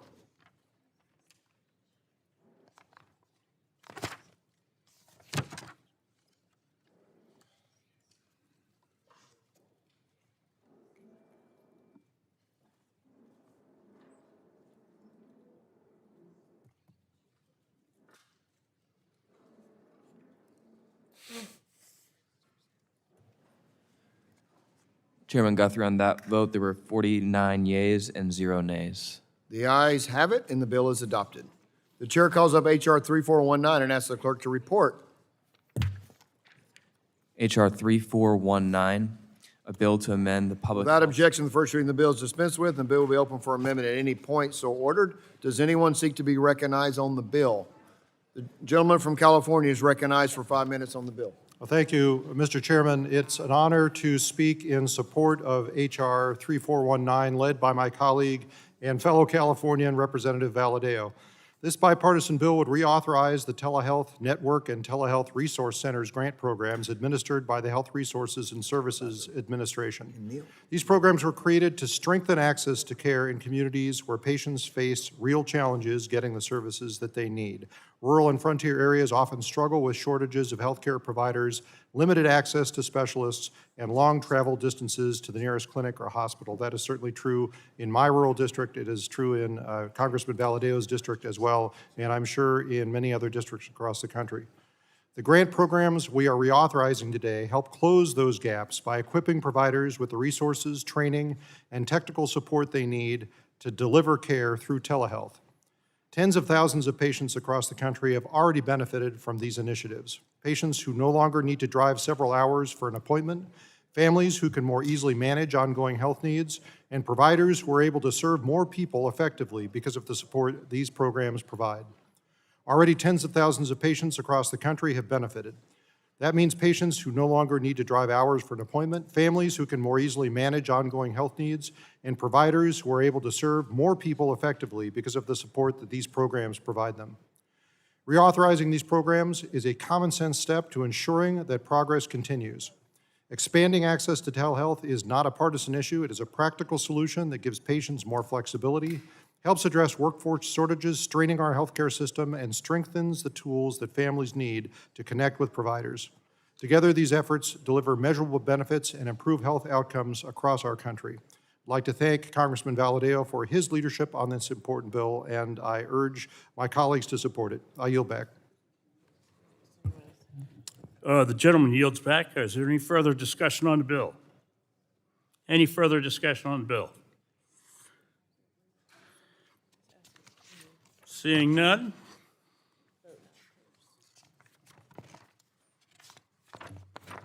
The question now occurs on adoption of H.R. 3419 as amended. All those in favor say aye. Aye. Those opposed? No. No? The ayes have it, and the bill is agreed to. We have a roll call vote has been requested. Yeah, he just requested one. All right. The clerk will call the roll. Mr. Latta? Mr. Latta votes aye. Mr. Griffith? Mr. Griffith votes aye. Mr. Bilirakis? Mr. Hudson? Mr. Hudson votes aye. Mr. Carter of Georgia? Mr. Palmer?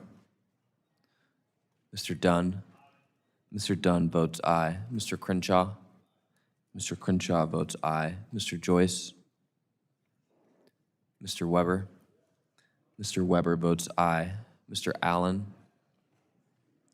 Mr. Balderson? Mr. Balderson votes aye. Mr. Fulcher? Mr. Fulcher votes aye. Mr. Pfluger? Mrs. Harshbarger? Mr. Harshbarger votes aye. Mrs. Miller-Meeks? Mrs. Miller-Meeks votes aye. Mrs. Kamick? Mrs. Kamick votes aye. Mr. Obernolte? Mr. Obernolte votes aye. Mr. James? Mr. Bentz?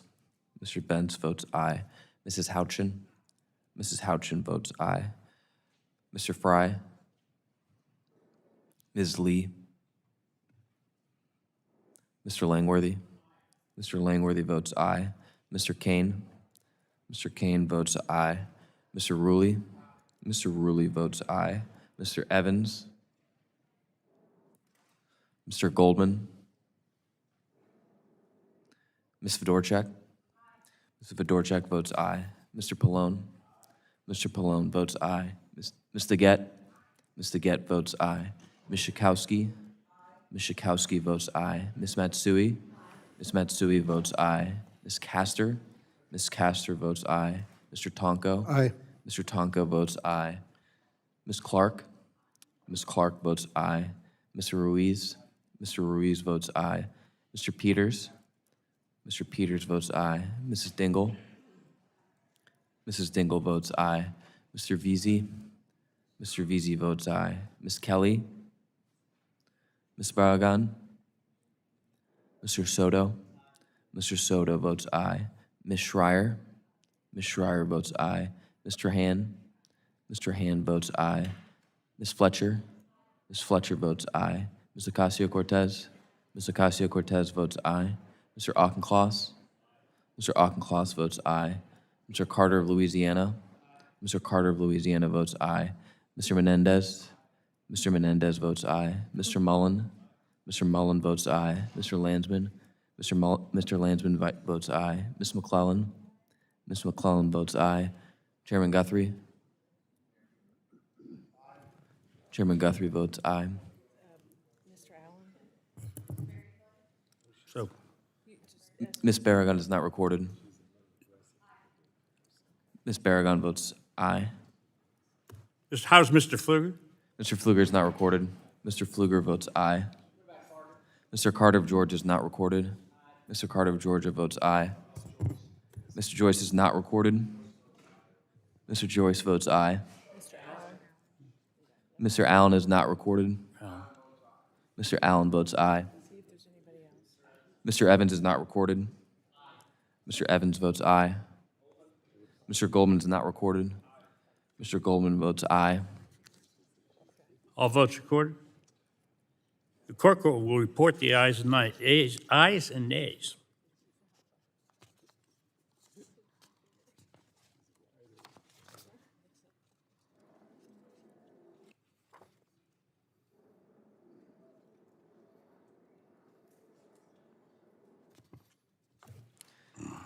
Mr. Chairman, on that vote, there were 48 yeas and 0 nays. The ayes have it. The bill is adopted. We'll now turn our attention to H.R. 2846, and ask the clerk to report. H.R. 2846, a bill to amend Title II of the Public Health Service Act to include as an additional right or privilege of commissioned officers of the Public Health Service and their Without beneficiaries. objection, the first reading of the bill is dispensed with. The bill will be open for amendment at any point. That's so ordered. Does anyone seek to be recognized on the bill? The chair recognizes Mr. Griffith from Virginia. Thank you very much, Mr. Chairman. I rise in support of H.R. 2846, led by Representatives Houlihan and Bacon. The United States Public Health Service Commission Corps serve a wide range of health-related specialties within over 20 federal departments and agencies. Their mission is to protect and promote the health and safety of our nation by providing public health emergency response and disaster recovery support. These officers are one of the 8 uniformed services, and this bill would align their authorized leave benefits with those of the other 7 uniformed services. Now, as I said in the subcommittee when this came up, I checked into it because I'm like, wait a minute, can they be sent to combat zones, et cetera? And the answer is yes, they can be, and they have been. Further, they also are sent into what I would call disease zones. So this the United States Public Health Service Commission actually went into the areas with Ebola and provided health care there, which helps us because it helps things from catching on and spreading and maybe moving around the globe. So I'm very, very grateful for the important work of the U.S. Public Health Service Commission Corps. They keep our nation safe, and accordingly, I urge support of this bill. And with that, Mr. Chairman, I yield back.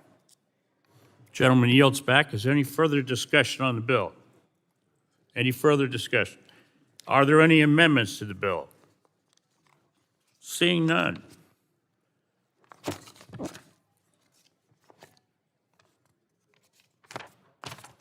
The question now occurs on adopting bill, H.R. 2846 as amended. All those in favor say aye. Aye. Those opposed? The ayes have it, and the bill is agreed to. A roll call vote has been requested. The clerk will call the roll. Mr. Latta? Mr. Latta votes aye. Mr. Griffith? Mr. Griffith votes aye. Mr. Bilirakis? Mr. Hudson?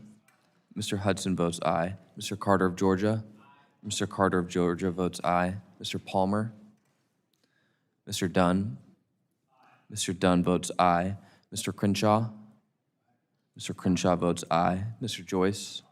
Mr. Joyce votes aye. Mr. Weber? Mr. Weber votes aye. Mr. Allen? Mr. Balderson? Mr. Balderson votes aye. Mr. Fulcher? Mr. Fulcher votes aye. Mr. Pfluger? Mr. Pfluger votes aye. Mrs. Harshbarger? Mrs. Harshbarger votes aye. Mr. Miller-Meeks? Mr. Miller-Meeks votes aye. Mrs. Kamick? Mr. Obernolte? Mr. Obernolte votes aye. Mr. James? Mr. Bentz? Mr. Bentz votes aye. Mr. Fry? Ms. Lee? Mr. Langworthy? Mr. Langworthy votes aye. Mr. Kane? Mr. Ruley? Mr. Ruley votes aye. Mr. Evans? Mr. Evans votes aye. Mr. Goldman? Mr. Goldman votes aye. Mrs. Fedorchak? Mrs. Fedorchak votes aye. Mr. Pallone? Mr. Pallone votes aye. Ms. DeGette? Ms. DeGette votes aye. Ms. Schakowsky? Ms. Schakowsky votes aye. Ms. Matsui? Ms. Matsui votes aye. Ms. Castor? Ms. Castor votes aye. Mr. Tonko? Mr. Tonko votes aye. Ms. Clark? Ms. Clark votes aye. Mr. Ruiz? Mr. Ruiz votes aye. Mr. Peters? Mr. Peters votes aye. Mrs. Dingle? Mrs. Dingle votes aye. Mr. Veazey? Mr. Veazey votes aye. Ms. Kelly? Ms. Barragan? Ms. Barragan votes aye. Mr. Soto? Mr. Soto votes aye. Ms. Schreier? Ms. Schreier votes aye. Mr. Hand? Mr. Hand votes aye. Ms. Fletcher? Ms. Fletcher votes aye. Ms. Ocasio-Cortez? Ms. Ocasio-Cortez votes aye. Mr. Auchincloss? Mr. Auchincloss votes aye. Mr. Carter of Louisiana? Mr. Carter of Louisiana votes aye. Mr. Menendez? Mr. Menendez votes aye. Mr. Mullen? Mr. Mullen votes aye. Mr. Landsman? Mr. Landsman votes aye. Ms. McClellan? Ms. McClellan votes aye. Chairman Guthrie? Chairman Guthrie? Chairman Guthrie votes aye. Mr. Allen is not recorded. Mr. Allen votes aye. All members Houchin is voted. not recorded. Ms. Houchin votes aye. Anybody else? The clerk will report the ayes and the nays.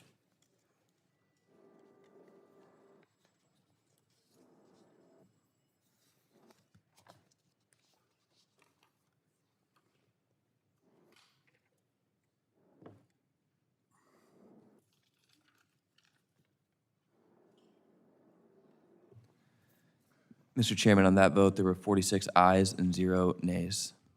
The ayes have it. The bill is adopted. Next, we take up H.R. 1262. Clerk will report. H.R. 1262, a bill to amend the Federal Food, Drug, and Cosmetic Act with respect to molecularly targeted pediatric cancer investigations and... Without objection, the first reading of the bill is dispensed with, and the bill will be open for amendment at any point. So ordered. Does anyone seek to be recognized on the bill? Ms. Matsui, you're recognized for 5 minutes. Thank you, Mr. Chairman. I move to strike the last word. I'm glad we're finally advancing this bipartisan package of rare disease priorities. And I thank Chairman Guthrie for adding it to the markup today. I know we're all excited about the progress and anxious to make up for lost time. As co-chair of the Rare Disease Caucus, I met with so many families who are relentless in their fight for their kids' health and futures. The worst possible words a parent can hear are that there's no options for their child's care. This bill is called the Give Kids a Chance Act because we know that when the policies in this bill become law, they'll give kids a fighting chance. The legislation we're considering today will help bring therapies to market faster.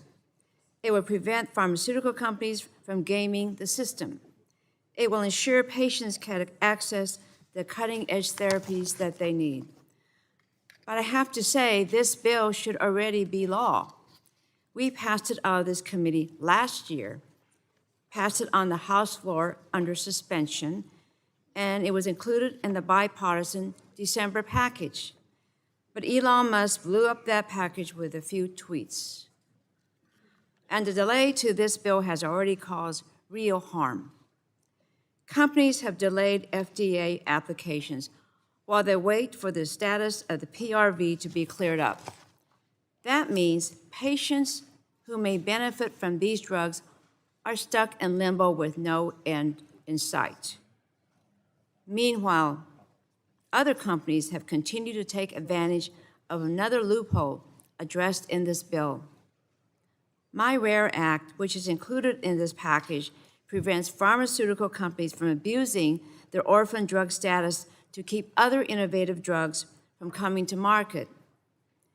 Yet, unfortunately, because of Congress's delay, another company has used this loophole to push a competing pediatric epilepsy drug off the market. We're talking about toddlers who are racked with seizures and had a safe and effective therapy taken away from them. It's long past time we passed the Rare Act and the rest of this package. This bill provides long-awaited hope to the millions of Americans and their families struggling with a rare disease, 95% of whom do not have an FDA-approved therapy for their condition. So again, I'm thrilled we're finally advancing this bill today and grateful to all of my colleagues who have worked on this. I know we all feel the urgency. I hope we can move this bill quickly to the floor and give kids and their families some hope. Because for the rare disease community, every day counts. With that, Mr. Chairman, I yield back the balance of my time. The gentlewoman yields back. Is there any further discussion on the bill? Mr. Crenshaw, you recognize 5 minutes. Thank you, Mr. Chairman. And I think we all agree we have a problem with pediatric cancer treatment that must be addressed. And, that problem is new drugs reach adults while kids wait years for life-saving treatments. And drug companies don't really have the incentives to spend money on pediatric clinical trials because of the smaller patient population. That's a huge problem considering 15,000 children are diagnosed with cancer every year. So that's why I support H.R. 1262. It's bipartisan. It's called Give the Kids a Chance Act. Strengthens FDA's authority to require pediatric clinical trials for the same drugs that are already approved for adults, and that's common sense. Now, of course, we want kids to have the same chance as adults in their battle against cancer, and it also extends the rare pediatric disease voucher, which is a program that has brought 60 drugs to market that saves children's lives. This is personal for me. I watched my mom battle cancer, and I lost her to that battle. And as a father, I think about what it would mean if my own child faced that diagnosis. And no parent should ever hear that there are no options for their child, but there are options for others, and the science shows that there are. So this bill ensures kids are not left behind when it comes to medical innovation, and it gives families real hope. I urge support, and I yield back. The gentleman from Texas yields back. Ms. Dingle, you're recognized for 5 minutes. Thank you, Mr. Chair. I'm proud to co-lead the Give Kids a Chance Act. This is very important bipartisan legislation, and I'm co-leading it with Reps. Michael McCall, Dr. Schreier, and Gus Bilirakis. This bill will accelerate pediatric cancer treatment and expand access to life-saving therapies for children battling rare diseases. Each year, 16,000 children in the United States are diagnosed with cancer. In fact, children comprise as many of half of those living with rare diseases. Yet treatment options for children remain extremely limited compared to those for adults. It's impossible to fully express the pain and devastation of family experiences when their child is diagnosed with cancer. Unfortunately, I've been there with too many parents who have lived through it and, quite frankly, have lost their child. We know children respond to cancer treatments differently, yet there's limited research on how these therapies impact them. These children and their families deserve better. We need this bill to offer more children a fighting chance. The Give Kids a Chance Act would reauthorize the Food and Drug Administration's Priority Review Voucher Program, which allows pharmaceutical companies to expedite FDA review of more profitable drugs in return for developing treatments for rare pediatric diseases. Since 2011, 53 PRVs have been awarded for 35 different rare pediatric diseases. And additionally, thousands of successful drug combination therapies are now being studied and developed for adults, but not for children.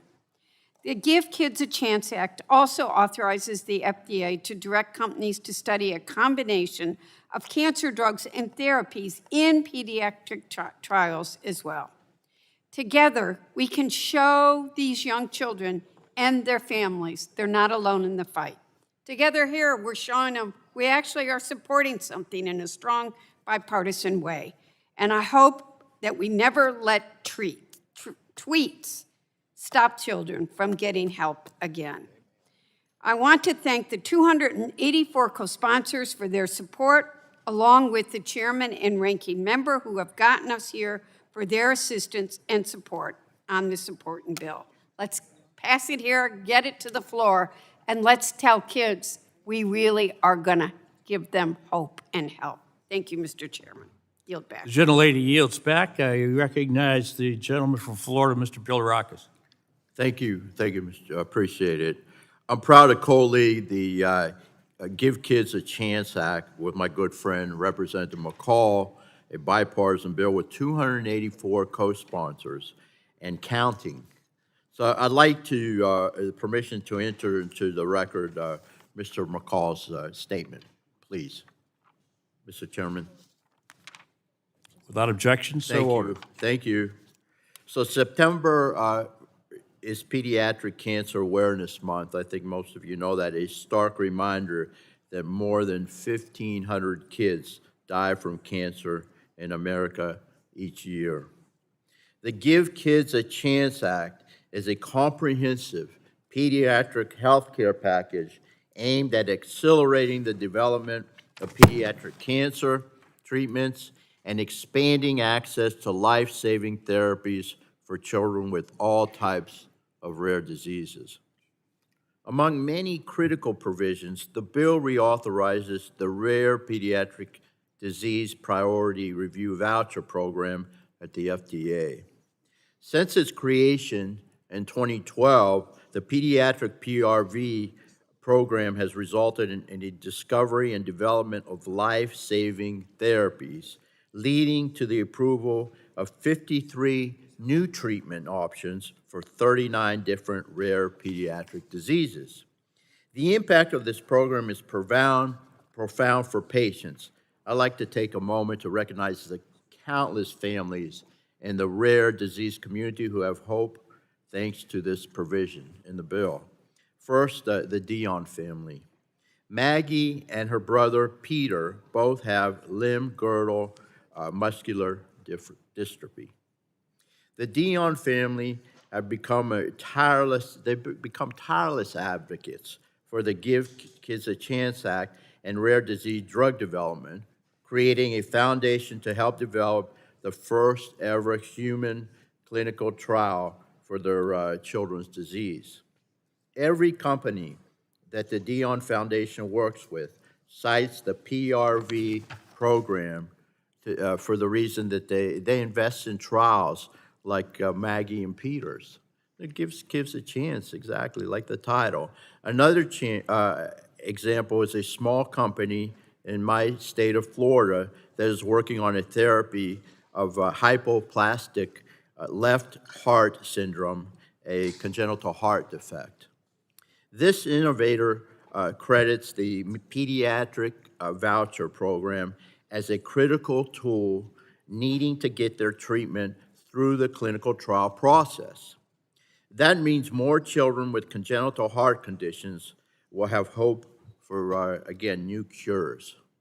Lastly, I want to recognize two Florida families in the audience today, Dorothea, and that's, by the way, that is a Greek name, a beautiful Greek name. It means gift from God. I was just with the Patriarch of Constantinople, who is our Pope in the Greek Orthodox faith, and he gives his blessings as well. So Dorothea Lance and Jennifer Garcia, but also whose children are in clinical trials for a Prader-Willi syndrome drug that is only made possible as a result of the incentives from the PRV program. So I want to thank everyone here for their support. We've been working on this for many years. We want to reauthorize this program. So vital. It gives parents a chance. It gives kids a chance, the families, and the advocates in the audience, but watching as well on C-SPAN. Thank you for all your support, and we're going to save lives with this particular bill. So with that, again, I want to thank the members of the committee, and I ask for a unanimous vote. Appreciate it very much, and I yield back. The gentleman yields back, and I recognize the gentlelady from Florida, Ms. Castor. Thank you, Mr. Chairman. I have an amendment at the desk, Castor 32. Mr. Chairman, reserve. Or did you want to talk Chairman. on the? Yeah, we're still talking on underlying. No, I'll pause and let the other members speak to the bill first.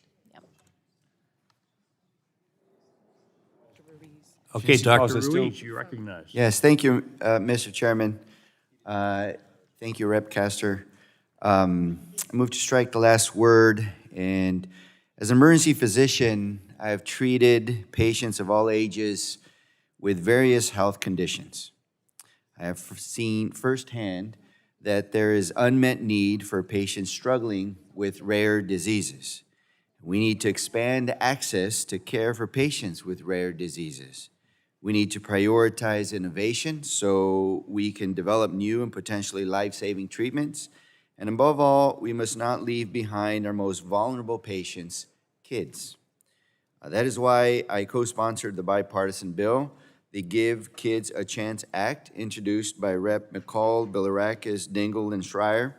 And among other important provisions, this bill reauthorizes a key Food and Drug Administration program that incentivizes drug development for pediatric rare diseases, the Rare Pediatric Disease Priority Review Voucher Program.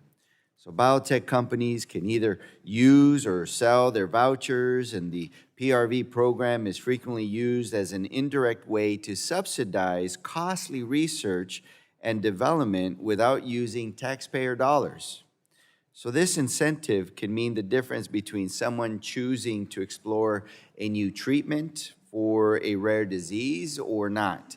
And our children depend on it. These vouchers are a critical tool in the quest for new treatments and new hope for children with rare diseases and their families. And Congress has a responsibility to protect our most vulnerable citizens, including children. And this bill helps to do just that. So I urge my colleagues to support it and move the bill in a bipartisan manner. Thank you, and I yield back. The gentleman yields back. I now recognize the gentleman from New Jersey, Mr. Kane, for 5 minutes. Thank you. Thank you, Mr. Chairman. I am pleased to support the Give Kids a Chance Act of 2025. This bipartisan legislation helps promote research into treatments and cures for pediatric patients, which too often does not receive the investment necessary. This is especially true for rare pediatric diseases that sometimes only affect a couple hundred patients across the entire country. So the reauthorization of the Rare Pediatric Disease Priority Review Voucher is particularly important to these patients. This program provides companies that develop FDA-approved treatments for rare pediatric diseases to obtain a priority review voucher, which they can then use or sell to another company to speed up the FDA's review of other drug applications. These vouchers are incredibly valuable to our innovators and to companies developing rare pediatric disease treatments. They're incredibly important for New Jersey, too, which houses companies that have received rare pediatric disease designations. However, without the authorization of this program, these designations will expire next year, hindering innovation and research. Families and children with rare diseases across New Jersey and the nation deserve timely access to life-saving treatments, and this bill provides incentives for this. I urge my colleagues to support this bill, and I yield back.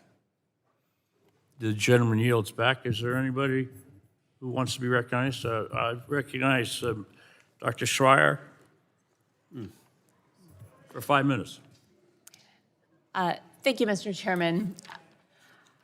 I'm a pediatrician, and so of course, having treatment for kids with rare diseases is incredibly important to me, and I've taken care of many of them.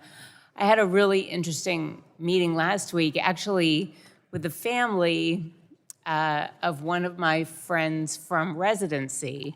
Her son, Peter, such a smart kid, heading off to the Claremont colleges. He came in lobbying because he also has limb-girdle muscular dystrophy. There is currently no treatment. It is progressive, and has him currently in a wheelchair. He was actually part of a study being funded by NIH research dollars, looking for a possible treatment or even cure. And I want to mention that thanks to this administration and Elon Musk and RFK Jr., that funding was withdrawn. I also want to mention that the PRV program, if a treatment were found, would speed FDA review and approval.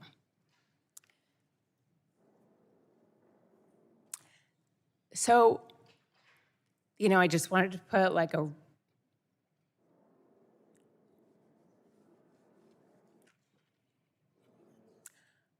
real person's face on this and think about all the other kids out there. And I encourage my colleagues to vote for this, but also to conduct oversight on why that research funding was cut.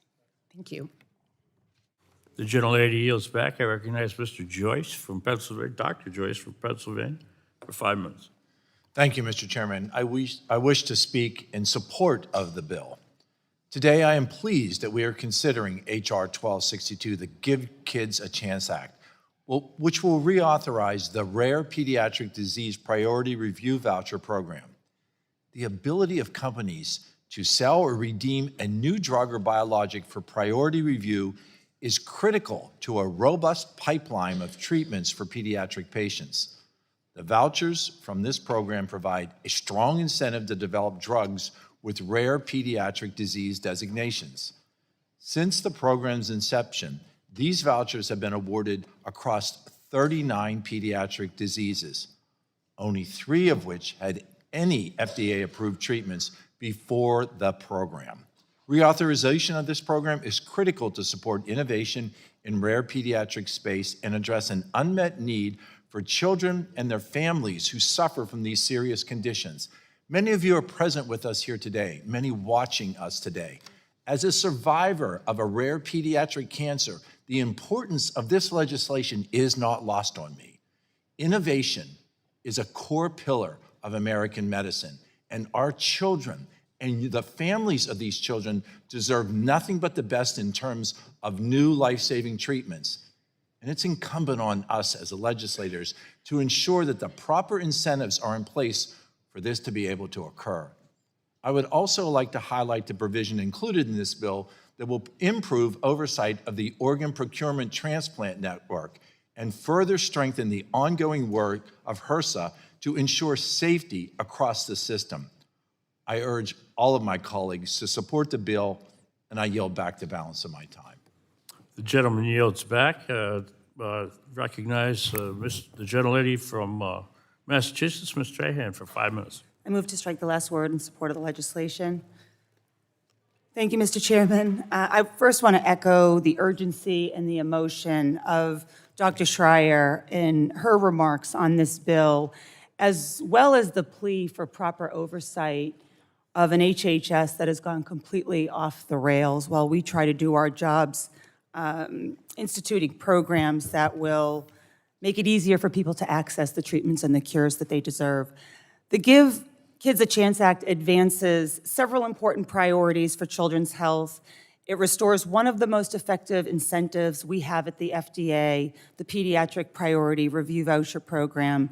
This program is a proven tool to spur treatments for children living with rare and devastating diseases, and it does so at no additional cost to taxpayers.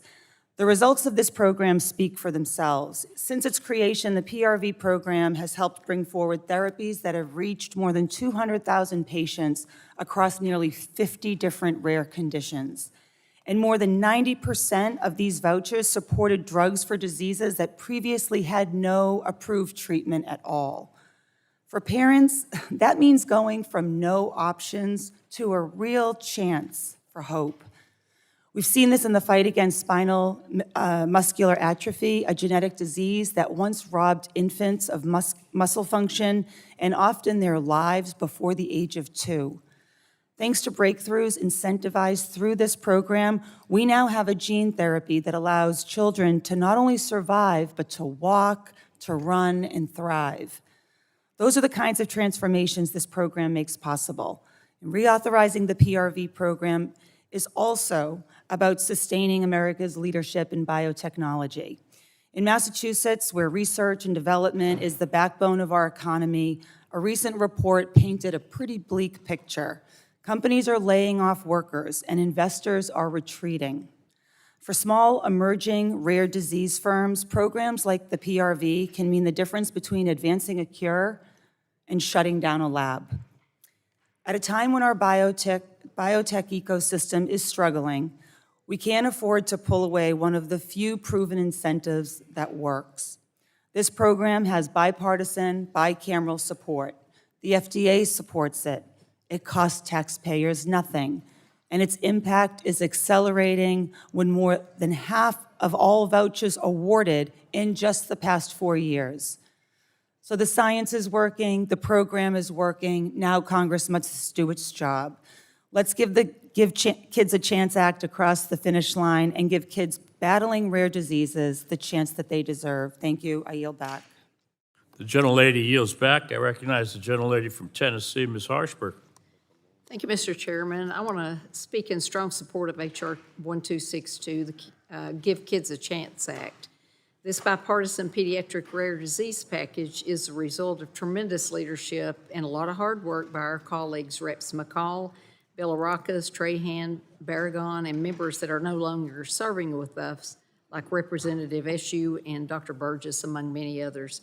I also want to highlight and thank the committee for inclusion in this bipartisan bill provisions I've been leading with Reps. Juan Vargas and Randy Weber, Scott Peters, Andy Harris, and Mike Levin to move in the direction of friendshoring our healthcare supply chains. Protecting America's medical supplies is a bipartisan national security priority, and we seek to reduce reliance on medical products produced in non-allied nations like China that could weaponize such dependence. We should be looking to the Abraham Accords countries' robust biopharmaceutical industries to begin nearshoring and help diversify and protect our access to critical medical supply chains that don't rely on China. While we would love to be able to produce everything domestically, that just isn't possible at this time, given capacity constraints.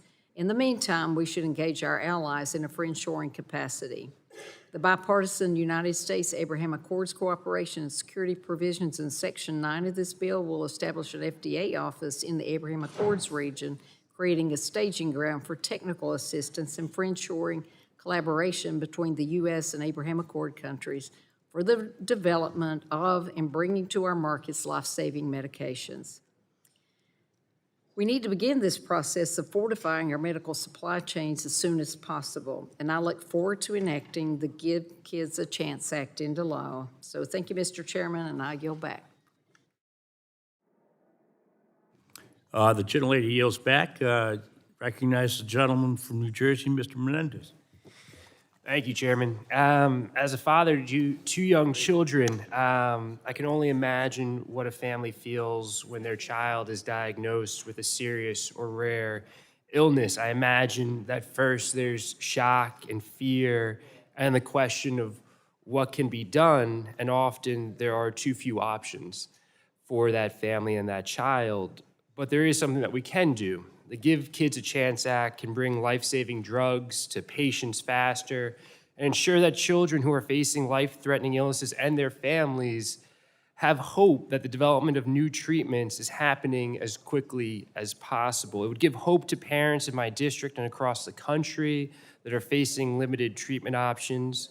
I've heard from New Jerseyans like Christina, her husband, and their son, who can spend years searching for a diagnosis for their child, who often travel across the country searching for options for their child's rare condition. They follow academic and medical journals and hope that there is something that will provide them with relief. So for them, this isn't abstract policy, it's real. They support this bill because when we bring a treatment to market faster, it means we give families hope. Supporting children with life-threatening illnesses is simply a moral imperative, and I'm glad we are taking action today. I am a proud sponsor of this bill and will continue fighting for families in my district who deserve hope for a brighter future. Thank you, and I yield back. The gentleman yields back. I recognize the gentleman from Georgia, Mr. Carter. 5 minutes. Thank you, Mr. Chairman. Mr. Chairman, I rise in support of H.R. 1262, the Give Kids a Chance Act of 2025. This bill helps to support the research and development for drugs that will help kids with cancer and other rare diseases. There are few policies that should rally as much bipartisan support as this bill, and it has. Last Congress, this bill passed unanimously through this committee and on the House floor. It has continued to garner bipartisan support and co-sponsorships this Congress, reaching over 280 co-sponsors as of this morning, more than half of the House of Representatives. and is supported by hundreds of organizations. With that, Mr. Chairman, I'd like to enter in the following letter of support into the record signed by nearly 200 patient organizations. Without objection. Gentleman yields back. Any further discussion on the bill, underlying bill? All right. I now open the floor for amendments. I have an amendment. The clerk will report the amendment at the desk.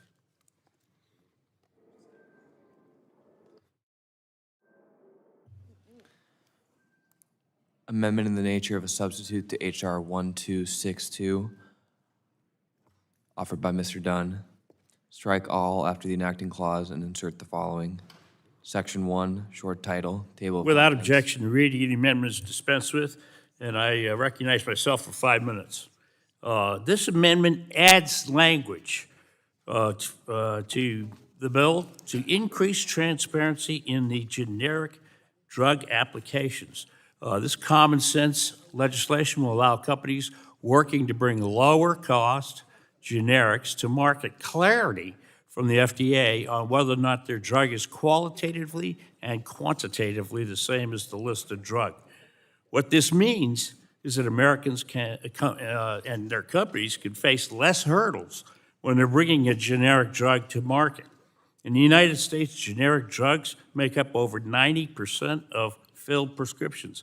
These are really common medicines. Americans use them every day. Generic medicines are safe, effective, and often far cheaper than our branded counterparts. Increased access to these medications will save Americans money at the pharmacy and also promote their health and well-being. I want to thank Representative Kevin Mullen for his support of this language. I'm also supportive of the underlying bill, the Give Kids a Chance Act. This bipartisan legislation will bring to market new cancer treatments for pediatric patients and save lives. Importantly, this bill also includes an extension of the Rare Pediatric Priority Review Voucher Program. This highly successful program has incentivized new rare pediatric discoveries for many years and is key in encouraging new research into treatments for this patient population. I urge all my colleagues to support the amendment and the underlying bill, the Give Kids a Chance Act. And I yield back. Further discussion on the aims or the underlying bill? No? All right.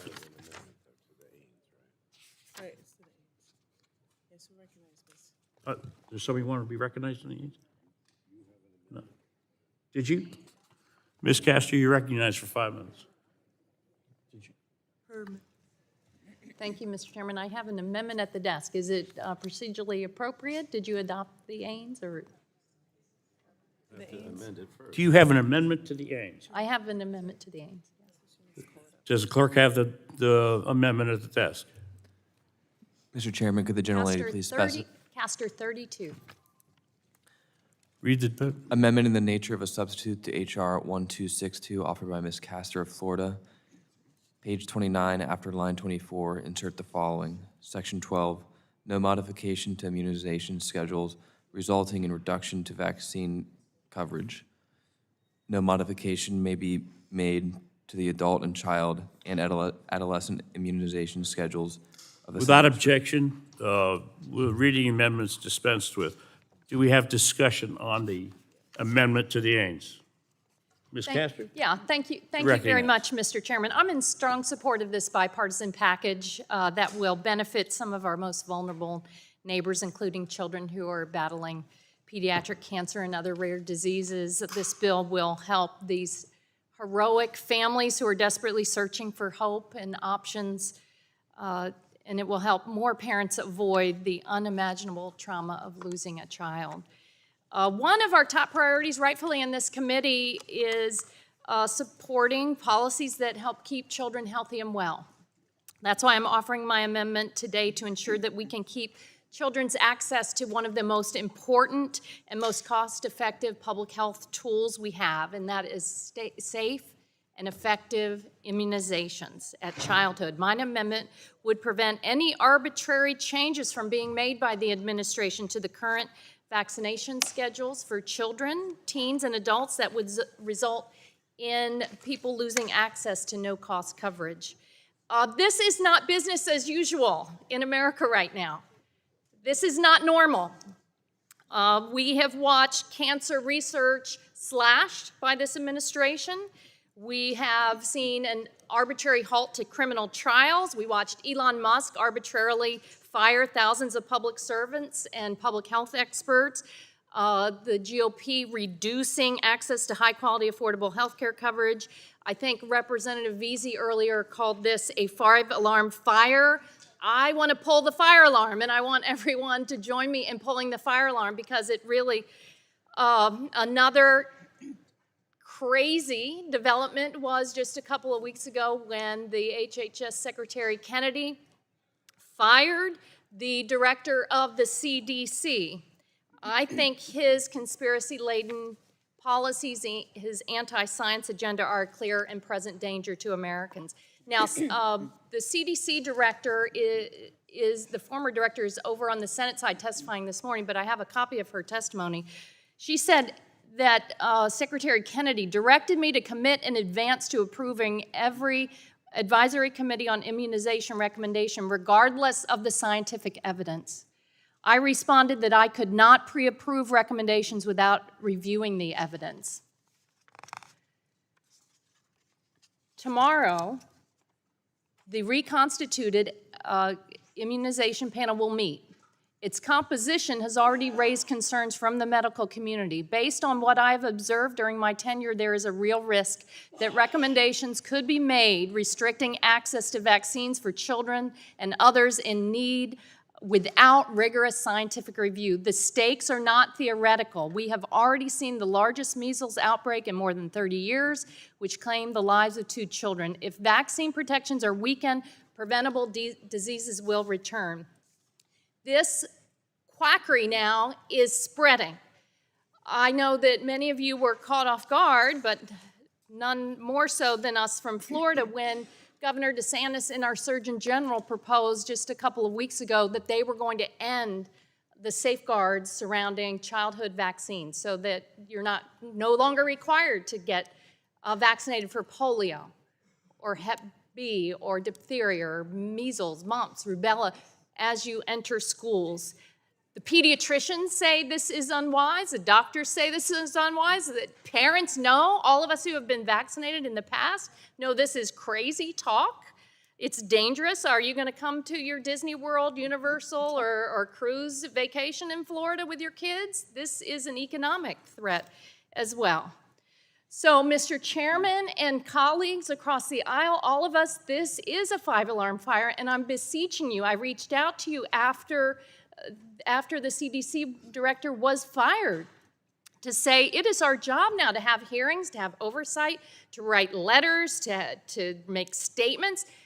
It would be, the least you could do today is at least make a statement of concern for what is happening in healthcare in America. It is our job now to be the adults in the room.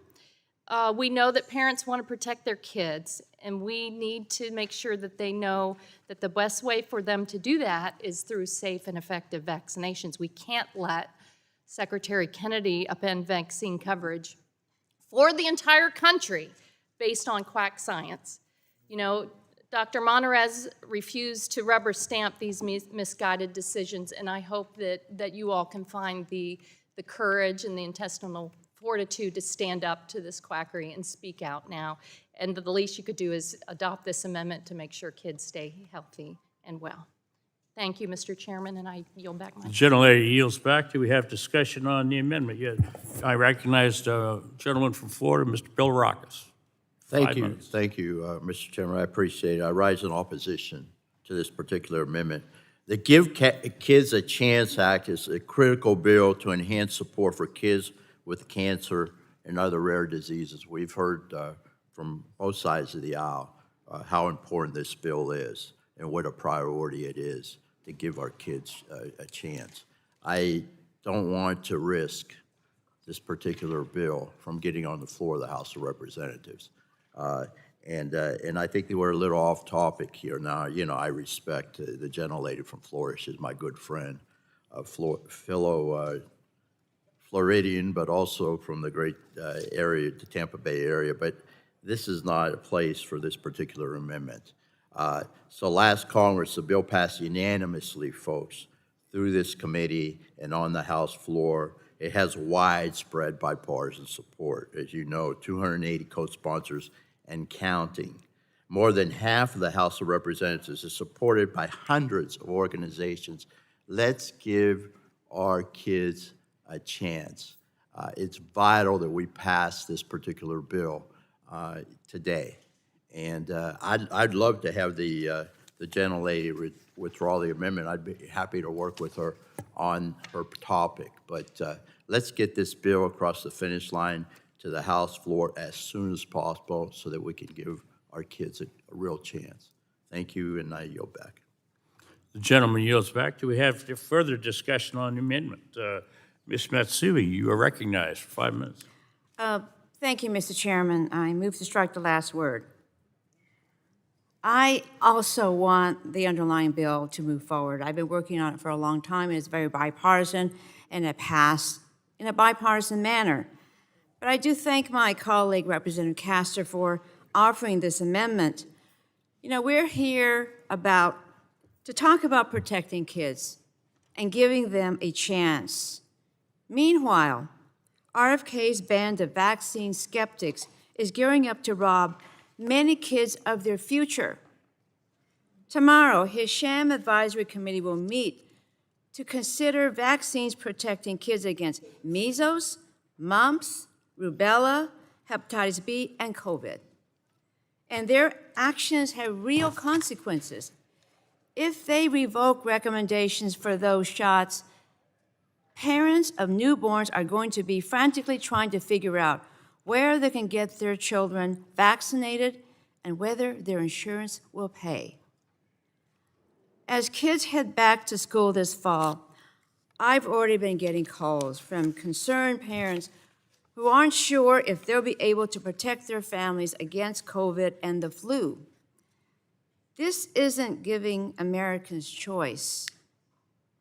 It's taking choice away.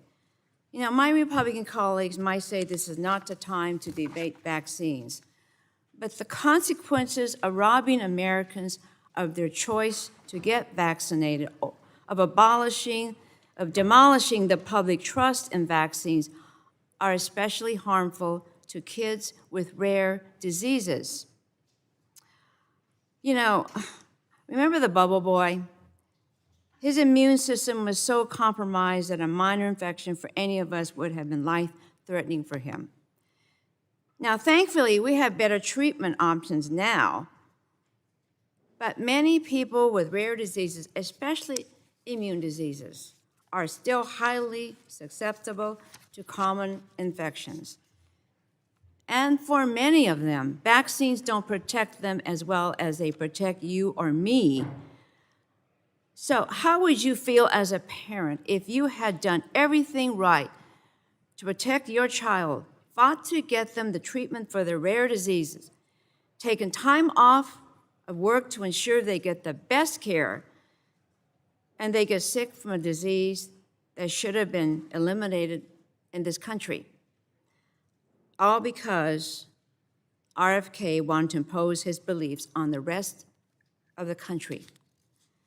Vaccines save lives, and not just the life of the person receiving the vaccine. Republicans are using one hand to pat themselves on the back for protecting kids, while they use the other hand to hide their eyes while our public health falls apart. I support this amendment. I yield back the remainder of my time. The gentlelady yields back. Is there further discussion on the amendment to the amendment? Okay, yes, Dr. Schreier, you're recognized for 5 minutes.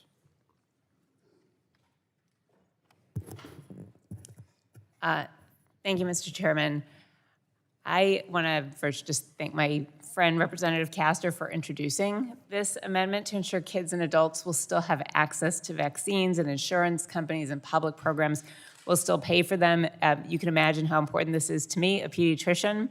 I will not get emotional about this one because I'm not going to talk about specifically the patients I've taken care of with measles, meningitis, rotavirus, congenital rubella. I will just move on to some of the other information here. I just want to say that thanks to HHS Secretary RFK Jr., we've already seen how changing recommendations for the COVID-19 vaccine have caused confusion regarding insurance coverage and access for people who want to get vaccinated, in addition to putting pregnant women and children at unnecessary risk. Just this week, as Representative Castor mentioned, RFK Jr. appointed new members to the previously highly respected Advisory Committee on Immunization Practices just in time for tomorrow's meeting, where they're going to vote on new vaccination recommendations that could dramatically alter the entire childhood vaccination schedule. This new community is operating with members who have not been vetted for potential conflicts of interest, as is customary. Instead, they have been vetted for their support of baseless anti-vaccine rhetoric. This lack of oversight and accountability for this particular powerful group of individuals that make serious, life-altering, life-threatening decisions about our public health is dangerous. And I am, I think, justifiably concerned that they're going to restrict access to immunizations, continue to spew misinformation, to sow public distrust, reduce vaccination rates, and then invite the spread of completely preventable diseases.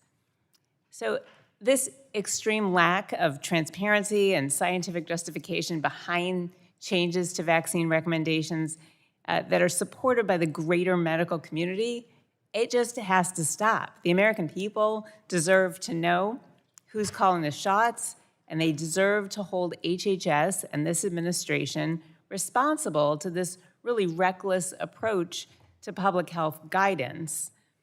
This body can act now. I've already asked multiple times for oversight. That is our responsibility here, and our responsibility not just in this committee, but to our constituents. So, Mr. Chairman, I once again ask that you summon RFK Jr. to appear before this committee to answer for his recklessness when it comes to Americans' health, to explain the kneecapping when it comes to cutting-edge medical research, to be held accountable for his firing of the head of the CDC because she wouldn't rubber stamp his dangerous agenda, and to answer for any changes that they make to pediatric vaccine recommendations that will affect our country's health. I mean, I just want to double click on the fact that vaccinations were one of the greatest advances in medicine in the 20th century, and that they continue to save millions of lives every year. So I want to thank Representative Castor for introducing this amendment to make sure that all of us can get vaccinated, that those vaccines will be paid for, and I want to encourage all of my colleagues to support this amendment. Thank you, and I yield back. The gentlelady yields back. Is Mr. Taco from New York. You're recognized for 5 minutes. Thank you, Mr. Chair. I move to strike the last word.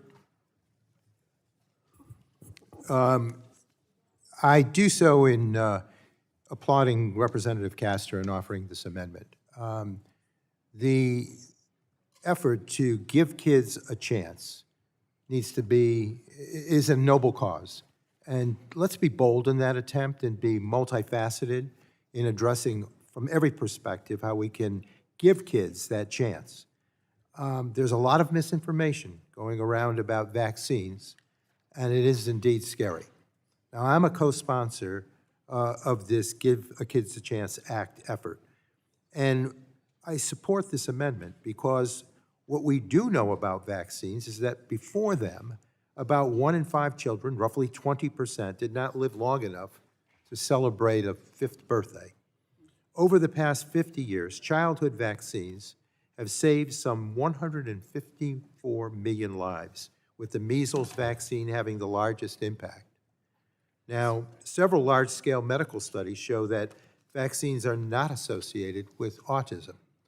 We must then follow the evidence which shows that vaccines save lives. Denying that truth harms children in 2 ways: by eroding public trust in vaccines, and by diverting attention from the critical need to understand and support those with autism. So why are we firing our experts at CDC? Why are we dismantling trusted advisory groups with expertise? Why are we pushing a narrative that will mean more children will suffer the effects of vaccine-preventable diseases, or many tragically will die? Why are we not including that here as an effort to give kids that fighting chance? This is unacceptable to just allow all of this to happen on our watch. So I urge my colleagues to support this amendment. I support Representative Castor in this effort. And with that, Mr. Chair, I yield back. The gentleman yields back. Further discussion on the amendment. Ms. Dingle from Michigan, recognized for 5 minutes. Thank you, Mr. Chair. I move to strike the last word. I first want to thank Rep. Castor for offering this amendment and am strongly supporting it because it would prevent modifications to the adult, child, and adolescent immunization schedules, according to scientific advisors. I want to thank all of my colleagues, and I'm thankful that we can agree to bipartisan changes to improve the way we research and discover cancer drugs. But I would also hope in a similar way we can agree how important vaccines are. We've heard time and time again that President Trump is weakening our country's ability to stay healthy by making unnecessary changes to the Advisory Committee on Immunization Practices. This is just one story that I heard from a constituent last week. I have a lot more. She's a lymphoma patient and has had very challenging conversations with her oncologist regarding the COVID booster. She's scared. She doesn't know if she should get it. It'd save her life. It could make her sicker. She wanted to be sure with her conditions she'd be safe in getting the vaccine. She explained how the HHS secretary is playing games with her life and others with cancer who are at risk. She said she just wants clear answers backed in science, and science doesn't seem to matter anymore. And I guess I agree with her a little, or a lot. Across the country, Americans are facing similar confusion to what my constituent faced as a result of this guidance. And this is leading to a serious lack of trust that is not threatening, but is reducing the overall uptake in vaccines. Let me be clear. Secretary Kennedy's revised COVID recommendations have restricted availability and accessibility in many areas of the country as providers and insurers lack clarity about what they can legally administer. And I'm going to tell you, I hope he doesn't get mad at me, the former chair of this committee, Fred Upton, texted me 2 weeks ago. He went into a Virginia pharmacy for he and his wife to get the COVID vaccine. He's 72 years old. He is over, that's public, and he was denied his COVID vaccine, as was his wife. So let's not say if you're on that, you can get them. People of all kinds of background are being denied vaccines. Prior to the Secretary's overhaul of the program, ACIP was comprised of experts who met multiple times each year to make a science-based recommendations on what vaccines would help keep Americans healthy. Any changes to the immunization schedule should follow the science, the facts, not a political agenda. And thank you, Mr. Chair, and I yield back. The gentlelady yields back. I recognize the gentleman from Massachusetts, Mr. Auchincloss, for 5 minutes for his comments on the amendment. No. Okay, my mistake. Anybody else wish to be recognized on the discussion on the amendment? No? Ms. McClellan from Virginia. Who? Yeah, absolutely. From Virginia, Ms. McClellan from Ms. McConnell from Virginia.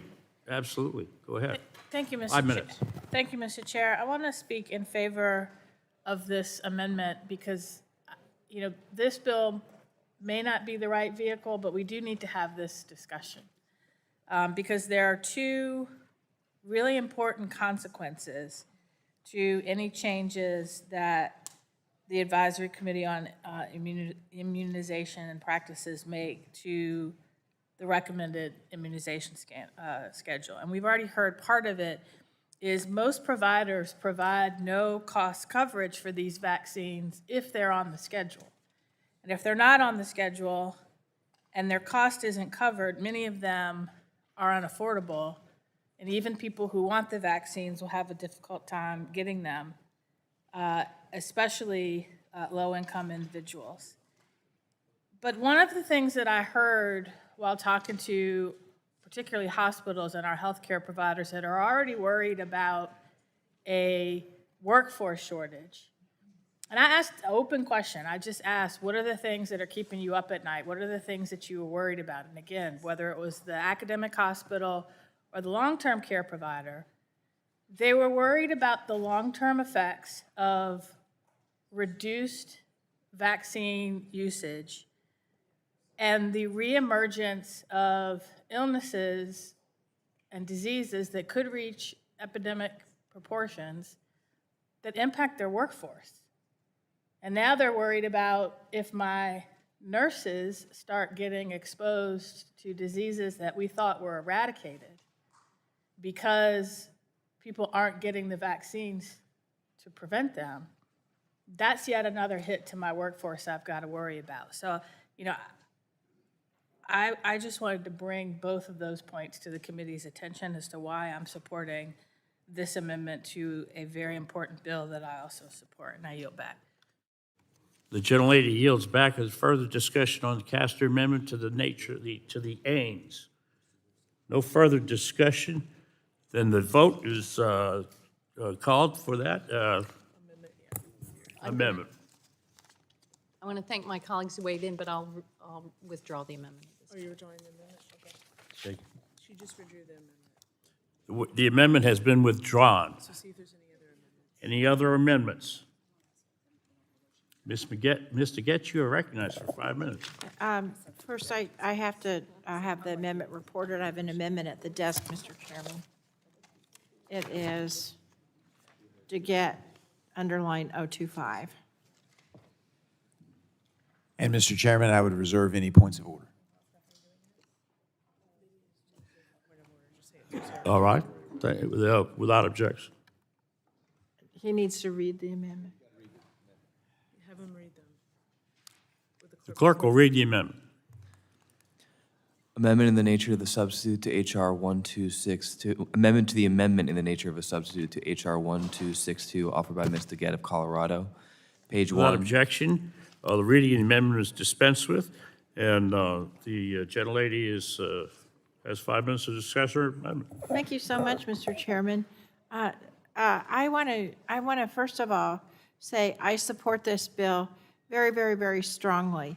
I think that it is really very important that we pass the bill.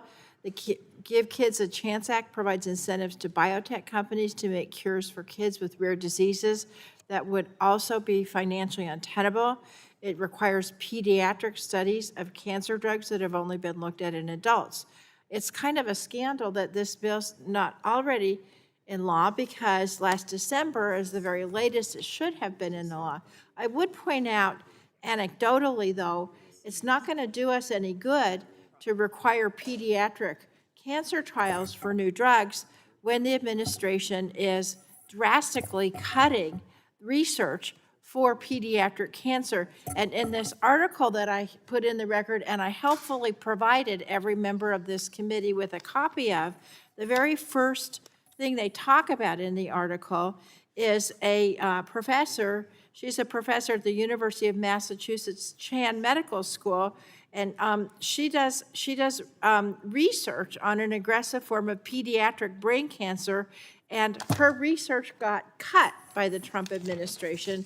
The article goes on to talk about the drastic cuts that we've had in cancer research, and it says that and we all know this, I think, the president's budget called for a 37% cut to the National Cancer Institute, reducing it to $4.5 billion from $7.2 billion. And as the New York Times says, quote, adjusting for inflation, you have to go back more than 30 years to find a comparably sized federal cancer research budget. I have been just struggling since they came up with these cuts to try to figure out why they would cut money for cancer research just when we're on the cusp of finding cures for cancer that impacts everybody, but in particular children. Anyway, that's not what this the amendment does. What this amendment does is it also would, and I appreciate the majority making some of the bills that were in that December package that was cut by DOGE and Elon Musk with the stroke of a couple of tweets. But every bill that was dropped from the end of the year package should have been put on the floor. All of those bills were vetted. All of us on both sides of the aisle have repeatedly said that we agree with them, and yet the majority decided not to do that. I've been begging Chairman Guthrie and Congressman Carter when he was the chair of the Health Subcommittee, and now my friend Morgan Griffith. I've been begging everybody, why can't we put all of these extenders back in? Why? What are we waiting for? For the diabetes research, for type 1 and type 2 research, for the maternal mortality, for all of those extenders that we all agreed to last fall. And so what this amendment does, it's the entirety of the health package that was dropped from the December CR. As I said, the maternal mortality review committees, which I co-led with Mr. Carter, and the special diabetes programs, which I work on with Mr. Bilirakis, Obernolte, and Ruiz. I would think adopting it would be a no-brainer. And I really, my normal way of operating, Mr. Chairman, as you know, is to be completely bipartisan and to work across the aisle, which I'm begging you to do. I don't like the fact that this committee is failing on the health policies that impact all of the Americans. I want to have smooth bipartisan markups like the one that we're supposed to be having today, but I just can't sit by while the health of our constituents is at jeopardy. You saw how Dr. Schreier feels. I think many of us feel the same way. I think we should have a bipartisan process, regular order, strong oversight, and a use of this committee that honors its history and potential. If we did that, we could achieve a lot for the American people, and I yield back. Gentlelady yields back. Is there any discussion on the amendment? Recognize Mr. Griffith from Virginia for 5 minutes. Thank you, Mr. Chairman. I stand by my reservation. I don't know what the parliamentarians will determine. I think the amendment is so much larger than the underlying bill, and it covers so many different subjects that it ought to be not germane. But my view on germaneness does not always equate to what the parliamentarians' view on germaneness is, so it might be germane. So we'll figure that out. But I do stand in opposition to the amendment. Republicans have consistently tried to find paths forward for these policies that we previously had worked on, and the gentlelady is correct. She generally tries to work in a bipartisan fashion, so I appreciate that. And we did have agreement on a lot of these last year. Now, some of it's already been taken care of. The Halt Fentanyl Act that Mr. Latta and I pushed for a number of years is now law, been signed into law by the president. The Medicaid home and community-based services policy from the earlier agreement is now law and not just a demonstration or demo. The Support Act is passed by the House floor with substantial bipartisan support and is progressing through the Senate. Today, we're moving ahead on the FDA portions of that past work. This week, we'll vote on a CR that continues the expiring public health, Medicaid, and Medicare provisions that were part of our December agreement as we continue to look for longer-term opportunities, because that's the short-term one. We're working to get all of these items done, and we're having some success. Alternatively, we know that whether we on this committee like it or not, if you throw everything into the basket at one time, there are various people in Congress and out of Congress who find various pieces of it that they have some reason to oppose, and sometimes the weight of a bill can collapse the opportunities to get it passed. So I would ask that we reject the amendment and Would keep the working gentleman together to like- take on the important issues that we do agree on. And a lot of these, I can't disagree with the gentlelady. A lot of these are, in fact, items that those of us on this committee agree on, and we just have to find the best path forward to get it passed ultimately by the House and the Senate. Will the gentleman yield? I will yield, yes. I will withdraw my amendment, but I want to point out that the continuing resolution that the Republicans have proposed does extend all of these things at flat funding, even when there was agreement, bipartisan agreement last fall to do different things. But it also only extends it through November 21st. Yes, ma'am. And the problem with that, and I feel quite strongly, if you're trying to do research, it's really virtually impossible to do research month to month. Like now, it's almost October. So you're going to say to all of these researchers, don't worry, your program is extended at a flat level for 6 weeks. That's why I think it's really, really important that we all get together seriously and figure out the extensions that we've all agreed on before. And you're nodding your head, so I assume you agree, Mr. Chairman. Well, I certainly hope that we can get together and work things out, not just within the committee, but things that we think that we can actually get passed, because I think that a lot of these programs are things that both sides of the aisle agree on or should agree on, but sometimes if you take them in smaller bites, you have more success. As I told the chairman, if you put them up on the floor in a package, it would pass on suspension with Democratic votes. I'll say it in public. And with that, I'll withdraw the amendment. I yield back. The gentleman yields back. Is there further discussion on the amendment? Mr. Auchincloss of Massachusetts. She withdrew the amendment. I know, but he has his own amendment. So she- It's all right, she withdrew. This is, do you wish to speak on on Mr. Getz's amendment? Yes. You're recognized for 5 minutes. All right. As my colleague from Colorado just proposed, we must ensure that the overwhelmingly bipartisan policies included in the 2024 end-of-year package make it across the finish line. I heard from the gentleman from Virginia that some of them have made it piecemeal, but obviously the portfolio of pharmacy benefit manager reform bills did not. And this is slam dunk healthcare policy. These bills, one, take on corporate greed that's raising prices for Americans. The pharmacy benefit managers, particularly the big three, owned by the Fortune 20 health insurance corporations, are taking hundreds of billions of dollars out of the health insurance system each year, despite the fact that they research and develop no new medicines, that they dispense no medicines, that they prescribe no medicines. They're middlemen. And they have taken advantage of their position in an opaque supply chain to price gouge Americans. We were taking bold steps through oversight, accountability, and transparency to take on that corporate greed. We were supporting small businesses, the pharmacists who are the cornerstones of their community, who are frontline medical providers, who are in many communities the most consistent medical providers to see patients, are getting driven into bankruptcy, 1 or 2 every week in this country, through clawback fees and gag clauses in contracts imposed by these pharmacy benefit managers that are making it impossible to run a small business that serves their patients. These bills were going to support those pharmacists.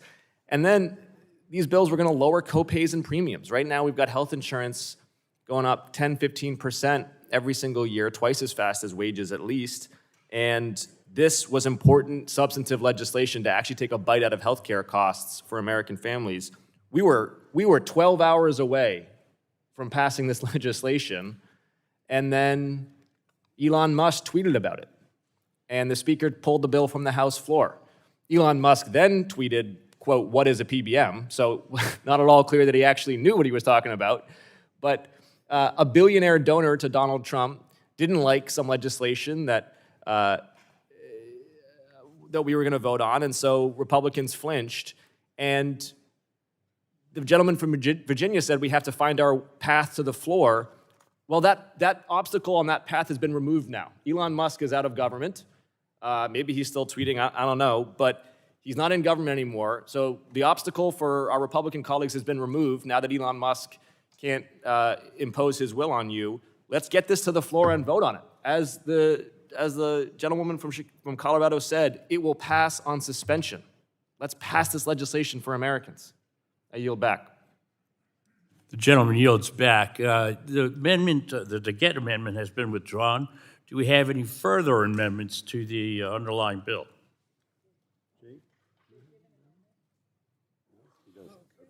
Any further amendments? Then we're voting on the ains at this point. And all those in favor say aye.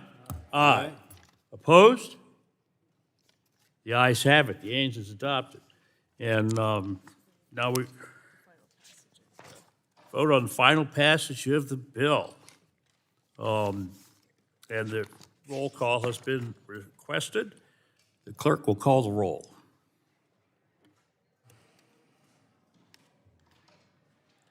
Mr. Latta. Mr. Latta votes aye. Mr. Griffith. Mr. Griffith votes aye. Mr. Bilirakis. Mr. Bilirakis votes aye. Mr. Hudson. Mr. Hudson votes aye. Mr. Carter of Georgia. Mr. Carter of Georgia votes aye. Mr. Palmer. Mr. Dunn. Mr. Dunn votes aye. Mr. Crenshaw.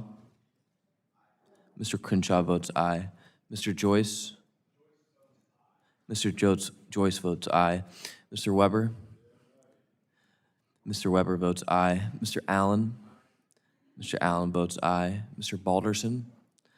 Mr. Balderson votes aye. Mr. Fulcher. Mr. Fulcher votes aye. Mr. Pfluger. Mr. Pfluger votes aye. Mrs. Harshbarger. Mrs. Harshbarger votes aye. Mrs. Miller-Meeks. Mrs. Kamick. Mr. Obernolte. Mr. Obernolte votes aye. Mr. James. Mr. James votes aye. Mr. Bentz. Mr. Bentz votes aye. Mrs. Houchin. Mr. Fry. Mr. Langworthy. Mr. Kane. Mr. Ruley. Mr. Evans. Mr. Evans votes aye. Mr. Goldman. Mr. Goldman votes aye. Mrs. Fedorchak. Mrs. Fedorchak votes aye. Mr. Pallone. Mr. Pallone votes aye. Ms. DeGette. Ms. DeGette votes aye. Ms. Schakowsky. Ms. Schakowsky votes aye. Ms. Matsui. Ms. Matsui votes aye. Ms. Castor. Ms. Castor votes aye. Mr. Tonko. Mr. Tonko votes aye. Ms. Clark. Ms. Clark votes aye. Mr. Ruiz. Mr. Ruiz votes aye. Mr. Peters. Mr. Peters votes aye. Mrs. Dingle. Mrs. Dingle votes aye. Mr. Veazey. Mr. Veazey votes aye. Ms. Kelly. Ms. Barragan. Ms. Barragan votes aye. Mr. Soto. Mr. Soto votes aye. Ms. Schreier. Ms. Schreier votes aye. Mr. Han. Mr. Han votes aye. Ms. Fletcher. Ms. Ocasio-Cortez. Ms. Ocasio-Cortez votes aye. Mr. Auchincloss. Mr. Auchincloss votes aye. Mr. Carter of Louisiana. Mr. Carter of Louisiana votes aye. Mr. Menendez. Mr. Menendez votes aye. Mr. Mullen. Mr. Mullen votes aye. Mr. Landsman. Mr. Landsman votes aye. Ms. McClellan. Ms. McClellan votes aye. Chairman Guthrie.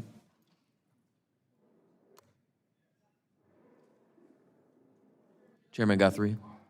Chairman Guthrie votes aye. Mr. Langworthy is not recorded. Mr. Langworthy votes aye. Ms. Miller-Meeks is not recorded. Mrs. Miller-Meeks votes aye. Mr. Ruley is not recorded. Mr. Ruley votes aye. Mr. Palmer is not recorded. Mr. Palmer votes aye.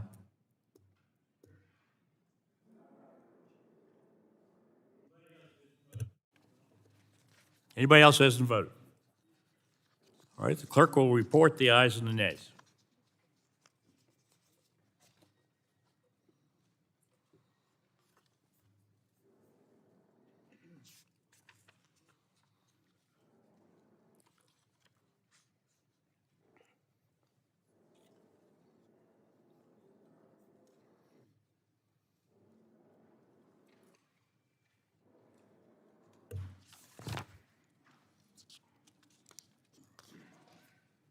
Mr. Chairman, on that vote, there were 47 ayes and 0 noes. The ayes have it, and the bill as amended is adopted. The chair will call up H.R. 3302 and ask the clerk to report. H.R. 3302, a bill to amend the Public Health Service Act to reauthorize the Healthy Start Initiative, Section 1, short title. This act may be cited as the Healthy Start Reauthorization Act of 2025. Without objection, the first reading of the bill is dispensed with, and the bill will be open for amendment at any point so ordered. Does anyone wish to be recognized on the bill? I recognize Ms. Ocasio-Cortez from New York for 5 minutes. Thank you so much, Mr. Chairman, and I'd, of course, like to join in the unanimous celebration and happiness in Representative Kamick and her recent birth and her beautiful baby girl. And, you know, I raise it because, as well, I'd like to, and before I move on, I'd also like to thank Chairman Guthrie for bringing this reauthorization to the full committee markup, as well as Congresswoman Malliotakis for her partnership in this bill. Many of you have heard me discuss the Healthy Start program before. This is a bipartisan program that has existed and actually started under President George H.W. Bush in 1991 to reduce infant deaths across the country. Healthy Start is a beautiful and again, bipartisan program that helps moms learn how to breastfeed, learn safe sleep practices, have access to some diapers and formula. And while the United States experiences some of the highest maternal mortality rates in the world, Healthy Start has been a bright spot in helping reduce those deaths. And this reauthorization is something that is really important, not just to me, not just to Congresswoman Malliotakis, but it's so essential to families across the country. And I kind of want to take a moment to take a beat and a pause today and appeal to all of us in this room. I understand that we are in an environment where reauthorizations can't be taken for granted, that in a Republican majority, there is a strict and thorough assessment of what merits reauthorization and what doesn't. And in that, sometimes there are meritorious people and communities that fall through the cracks. And oftentimes, working moms in this country and new moms in this country who are at risk are at risk for pregnancies with complications fall through those cracks. These moms don't have lobbyists, they don't have industry, and this reauthorization, while on its face may seem small, can really change a lot of people's lives. I really don't want to see this fall through the cracks after over 30 years of successful bipartisan work on this. And to that end, I sincerely want to extend my gratitude to Chairman Guthrie when there was a moment that this reauthorization may have gotten lost in the weeds. He was willing to give it a fair hearing and a fair shot. And I am deeply, deeply grateful that it has made it to this markup. And I'm deeply grateful for the bipartisan support for this reauthorization. And again, I don't think that we should take it for granted. And so I want to extend my gratitude for the Republican support for this reauthorization.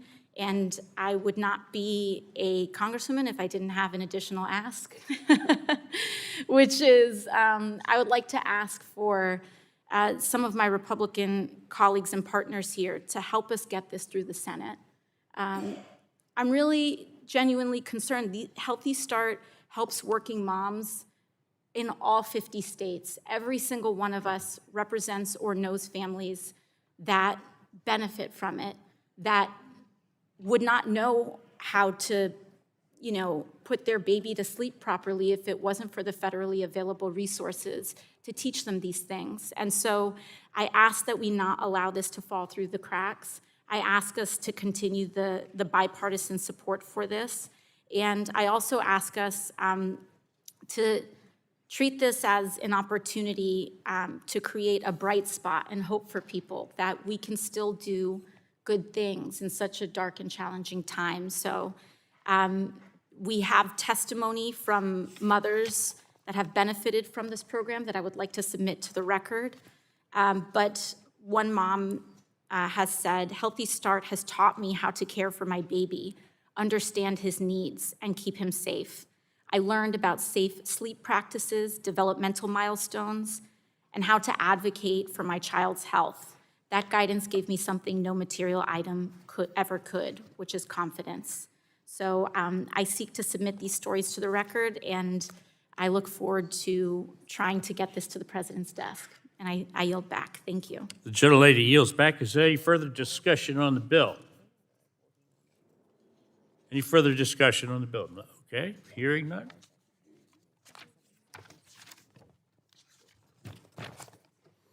The question now occurs on adopting H.R. 3302. All those in favor, say aye. Aye. Opposed? Is there a request for roll call? There is? No request for roll call. Anybody opposed? Okay. The ayes have it. Oh, there is a roll call request. Sorry, we have a roll call request. The clerk will call the roll. Mr. Latta? Mr. Latta votes aye. Mr. Griffith? Mr. Griffith votes aye. Mr. Bilirakis? Mr. Bilirakis votes aye. Mr. Hudson? Mr. Hudson votes aye. Mr. Carter of Georgia? Mr. Palmer? Mr. Palmer votes aye. Mr. Dunn? Mr. Dunn votes aye. Mr. Crenshaw? Mr. Crenshaw? Mr. Crenshaw votes aye. Mr. Joyce? Mr. Joyce votes aye. Mr. Weber? Mr. Weber votes aye. Mr. Allen? Mr. Allen votes aye. Mr. Balderson? Mr. Balderson votes aye. Mr. Fulcher? Mr. Fulcher votes aye. Mr. Pfluger? Mr. Pfluger votes aye. Mrs. Harshbarger? Mrs. Harshbarger votes aye. Mrs. Miller-Meeks? Mrs. Miller-Meeks? Mrs. Miller-Meeks votes aye. Mrs. Kamick? Mrs. Kamick votes aye. Mr. Obernolte? Mr. Obernolte votes aye. Mr. James? Mr. Bentz? Mr. Bentz votes aye. Mrs. Houchin? Mr. Fry? Ms. Lee? Mr. Langworthy? Mr. Langworthy votes aye. Mr. Kane? Mr. Ruley? Mr. Ruley votes aye. Mr. Evans? Mr. Evans votes aye. Mr. Goldman? Mr. Goldman votes aye. Mrs. Fedorchak? Mrs. Fedorchak votes aye. Mr. Pallone? Mr. Pallone votes aye. Ms. DeGette? Ms. DeGette votes aye. Ms. Schakowsky? Ms. Schakowsky votes aye. Ms. Matsui? Ms. Matsui votes aye. Ms. Castor? Ms. Castor votes aye. Mr. Tonko? Mr. Tonko votes aye. Ms. Clark? Ms. Clark votes aye. Mr. Ruiz? Mr. Ruiz votes aye. Mr. Peters? Mr. Peters votes aye. Mrs. Dingle? Mrs. Dingle votes aye. Mr. Veazey? Mr. Veazey votes aye. Ms. Kelly? Ms. Barragan? Ms. Barragan votes aye. Mr. Soto? Mr. Soto votes aye. Ms. Schreier? Ms. Schreier votes aye. Ms. Trahan? Mr. Hand votes aye. Ms. Fletcher? Ms. Ocasio-Cortez? Ms. Ocasio-Cortez votes aye. Mr. Auchincloss? Mr. Auchincloss votes aye. Mr. Carter of Louisiana? Mr. Carter of Louisiana votes aye. Mr. Menendez? Mr. Menendez votes aye. Mr. Mullen? Mr. Mullen votes aye. Mr. Landsman? Mr. Landsman votes aye. Ms. McClellan? Ms. McClellan votes aye. Chairman Guthrie? Chairman Guthrie votes aye. Anyone seeking to enter the roll call? Mr. Carter. Mr. Carter of Georgia is not recorded. Mr. Carter of Georgia votes aye. Mr. James. Mr. James is not recorded. Mr. James votes aye. Anyone on the Republican, Democrat side? Everyone voted? How's Mr. Kane recorded? Mr. Kane, Mr. Kane is not recorded. Mr. Kane votes aye. anyone else seeking the roll call? Clerk will report.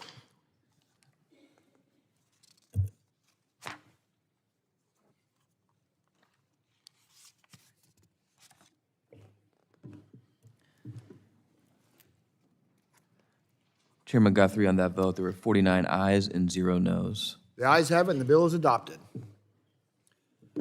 The chair now calls up H.R. 979 and asks the clerk to report. H.R. 979, a bill to require the Secretary of Transportation to issue a Without rule. objection, the first reading of the bill is dispensed with, and the bill will be open for amendment at any point so ordered. Does anyone seek to be recognized on the bill? Mr. Bilirakis. Mr. Bilirakis, you're recognized for 5 minutes I'm to going to speak on the speak bill. on the Ains. Yep. I'll Oh, speak on the Ains, yeah. So if no one's speaking on the bills, will the clerk report the Ains and then speak on the Ains? The gentleman has an amendment at the desk. Gentleman, Mr. Bilirakis has an amendment at the desk. Yes.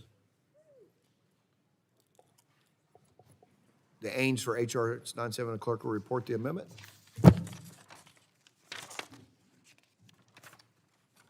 You know the number of your amendment, Mr. Yes, Bilirakis? I know it. It's 041.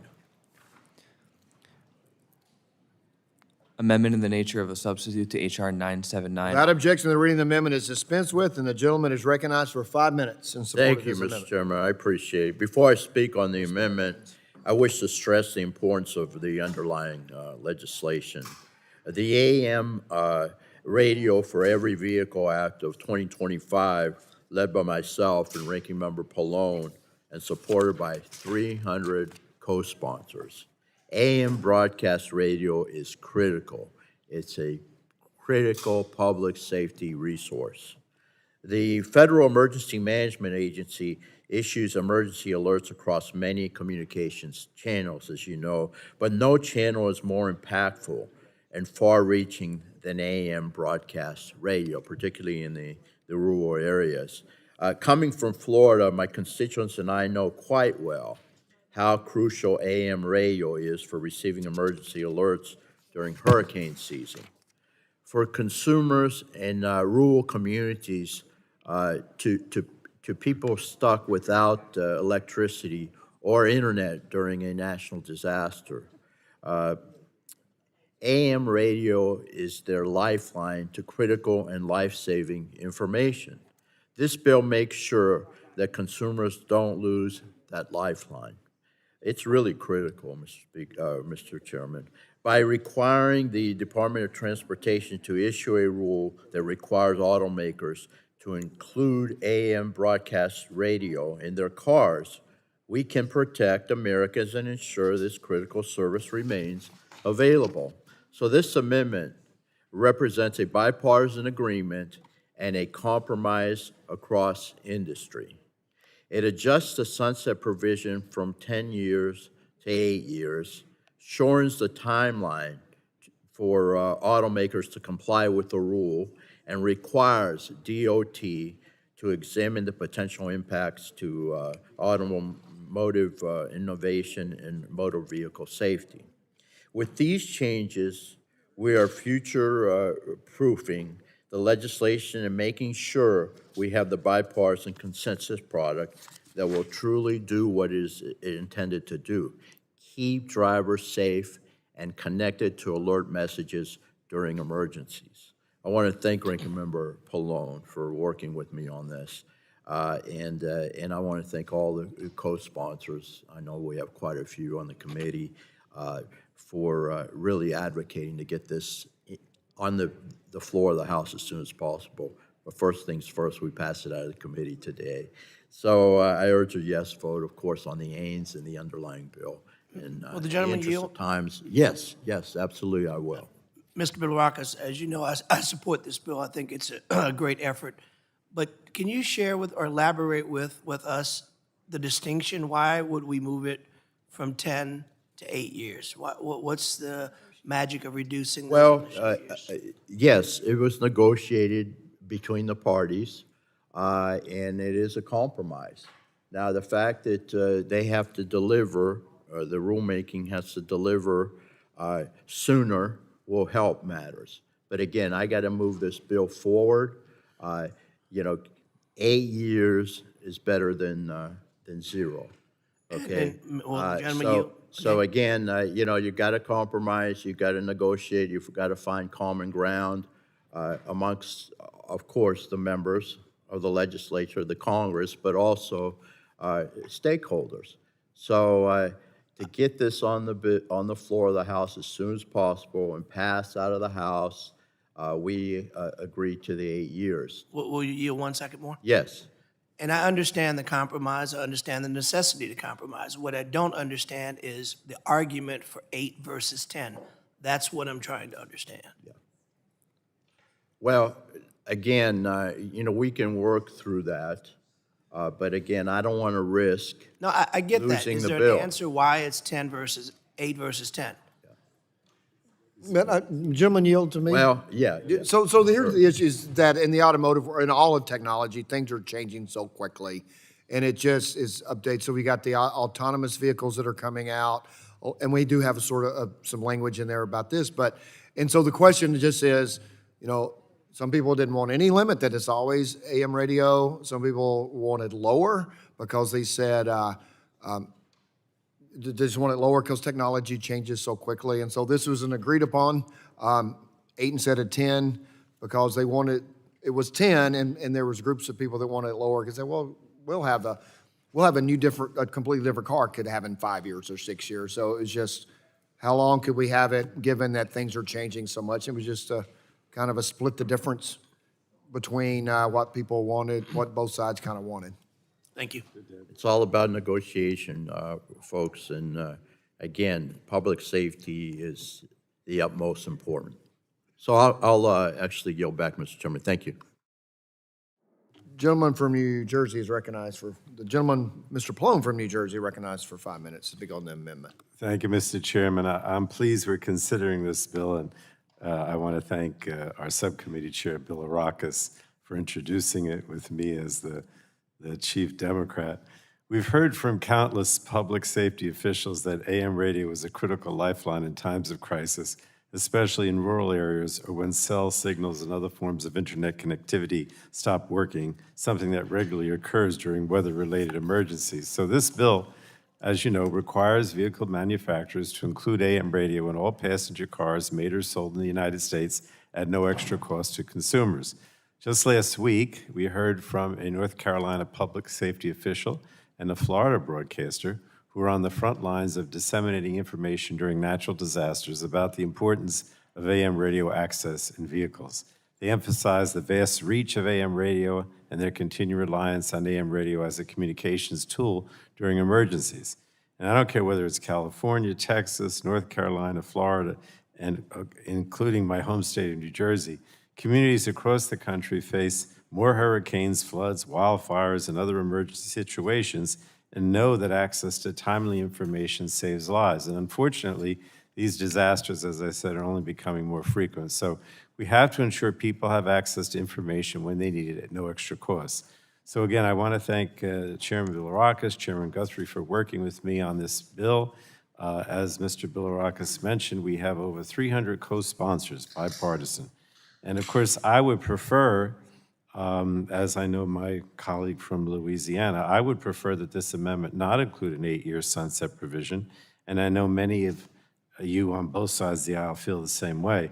But look, AM radio is going to remain a critical element of our nation's emergency alert infrastructure for the foreseeable future.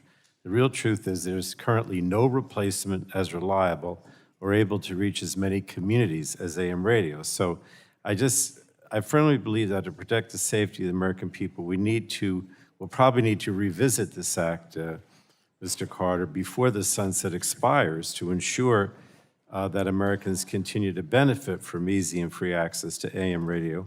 But my understanding is that this bill will not move to the floor unless it contains this 8-year sunset provision. So that's why we all agreed to it, and we want to make sure that we're protecting access to AM radio for all the reasons. So I support the amendment, and I encourage all members of the committee to support it as well, and yield back the balance of my time. So anyone seeking recognition for the purpose of discussion? Mr. Carter is recognized for Mr. Carter of Georgia is recognized for 5 minutes. Mr. Chairman, I move to strike last word. Mr. Chairman, I'm proud to support and co-sponsor H.R. 979, AM Radio for Every Vehicle Act of 2025. AM radio includes over 4,000 stations with an estimated 47 million listeners. It's an important part of our emergency alert infrastructure as the Federal Emergency Management Administration relies on AM for the National Public Warning System. When a national disaster strikes, cellular and wireless internet communications are not always an option. AM radio reaches further than any other signal and is more resilient during natural disasters such as hurricanes like we experience in my district. Plus, in many rural areas, there's already a lack of reliable connectivity. Not to mention, many of our Georgia farmers are relying on AM radio for weather alerts and more. This is a big priority for me, and I would encourage all of my colleagues to support this bill. I look forward to passing this legislation out of this committee today, and I remain committed to preserving AM radio for all Americans. Thank you, Mr. Chairman, for holding this markup, and I urge all my colleagues in this committee to vote in support of H.R. 979, the AM Radio for Every Vehicle Act of 2025. Thank you, Mr. Chairman, and I yield back. Gentleman yields back. The lady from California is recognized for 5 minutes. Thank you very much, Mr. Chairman. I move to strike the last word. Gentlelady's recognized. Thank you. More than 82 million Americans, including nearly 1/3 of all Californians, tune into AM radio each month. When the power goes out, when cell service stops working, when internet connections go down, AM radio remains our most reliable emergency communications backbone. AM radio signals can travel much further than any other types of radio, reaching isolated communities with life-saving information, including severe weather warnings, evacuation routes, and emergency shelter locations. When catastrophe strikes, AM radio is a communications lifeline. Just this year, during the California wildfires and Texas floods, AM radio stations provided round-the-clock updates to support impacted families and first responders. That's why I'm supporting the AM Radio for Every Vehicle Act today. But in protecting access to emergency communications, we can't lose sight of another pressing responsibility, advancing sustainability. Electric vehicles are central to that mission. They reduce emissions, cut down on traffic noise, and help us build a healthier planet. As co-chair of the Sustainable Energy and Environment Coalition, I'm proud to lead efforts to expand EV infrastructure and encourage zero-emission vehicles. But unfortunately, requiring AM radio in every EV poses a sticky technological challenge. Electromagnetic interference from EV components can significantly compromise AM radio reception. This problem doesn't have a quick or easy fix. So while I'm proudly supporting this bill today, I recognize our work is far from complete. I am committed to finding solutions that balance these two essential priorities, emergency communications and sustainability. Unfortunately, I have to point out that the Trump administration seems not to care about either of these priorities. He's destroying our public safety communications infrastructure, including gutting public media funding and federal disaster response agencies like FEMA. For an AM radio to be of any use in an emergency, we need the broadcast networks to transmit emergency communications, and first responders on the ground. I urge my colleagues to think about the big picture here. Let's not allow partisan politics to weaken the very systems that save lives during disasters. Thank you, and I yield back the balance of my time. Gentlelady yields back, and the chair will recognize Mr. Palmer for 5 minutes to speak on the amendment. I move to strike the last word. Gentleman is recognized. In reference to what the gentlelady from California said, there is over 82 million people listen to AM radio on a monthly basis. That's from the Nielsen ratings. 57% of those are news talk listeners, where they are getting their news, and particularly in times of crisis. One of 5 listeners in 141 markets are AM radio listeners. In San Francisco, it's 2.5 million people on a monthly basis.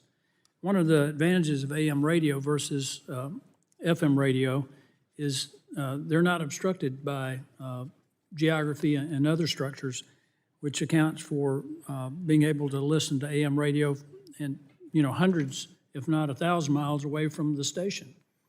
Growing up, I worked at night. When I was in high school and I'd drive home, I'd listen to Buffalo, New York, Philadelphia, St. Louis, Des Moines, San Antonio. I think that everyone here on the committee should support this bill to maintain AM radio and automobiles. And with that, Mr. Chairman, I yield back. Gentleman yields back, and the chair recognizes Ms. Castor for 5 minutes to speak on the amendment. Thank you, Mr. Chairman. I move to strike the last word. I'm pleased to see the committee working in a bipartisan fashion to advance the AM Radio for All Act. AM radio is vital to our neighbors back home. Everyone's kind of chimed in on understanding the importance at times of crisis, but I can really speak directly to this because we're approaching the 1-year anniversary of Hurricanes Helene and Milton. About well over a third of my neighbors in my district flooded out after Helene. You had about 1 million people lose power. After Helene, across 10 states, 6 million people lost power. What also happens is that your internet goes down. You don't really think of that. People are constantly picking up their phones, trying to get information, and you can't because you don't have Wi-Fi and you don't have power, you don't have a way to charge. What I did last year is I dug out my old Walkman that I had in the back of the closet. I keep it there just for this reason, with batteries, and I could get all of the updates that I needed. But for the people that have their vehicles ready to go, for first responders, even that AM radio in the car is the lifeline. That is the way you get information. That's the way we determined which bridges were open that we could share, where you could get food distribution, where you could get clean water. They were at one point they were guarding gas stations with law enforcement, and people needed to know eventually, how do I get fuel to get around? So this is clear, and it's consistent with what we heard from the witness testimony, where we heard from Randall Wright last week from Florida, how access to local broadcasts are life-saving. We heard from Melanie Span Cooper with the National Association of Broadcasters about how the broadcasters share that important information. 7 past FEMA directors also weighed in to remind Congress that we've invested millions of dollars creating and boosting the National Public Warning System to communicate with the public at times of crisis. Most of that goes out over AM radio in vehicles and those old Walkmans in the closet.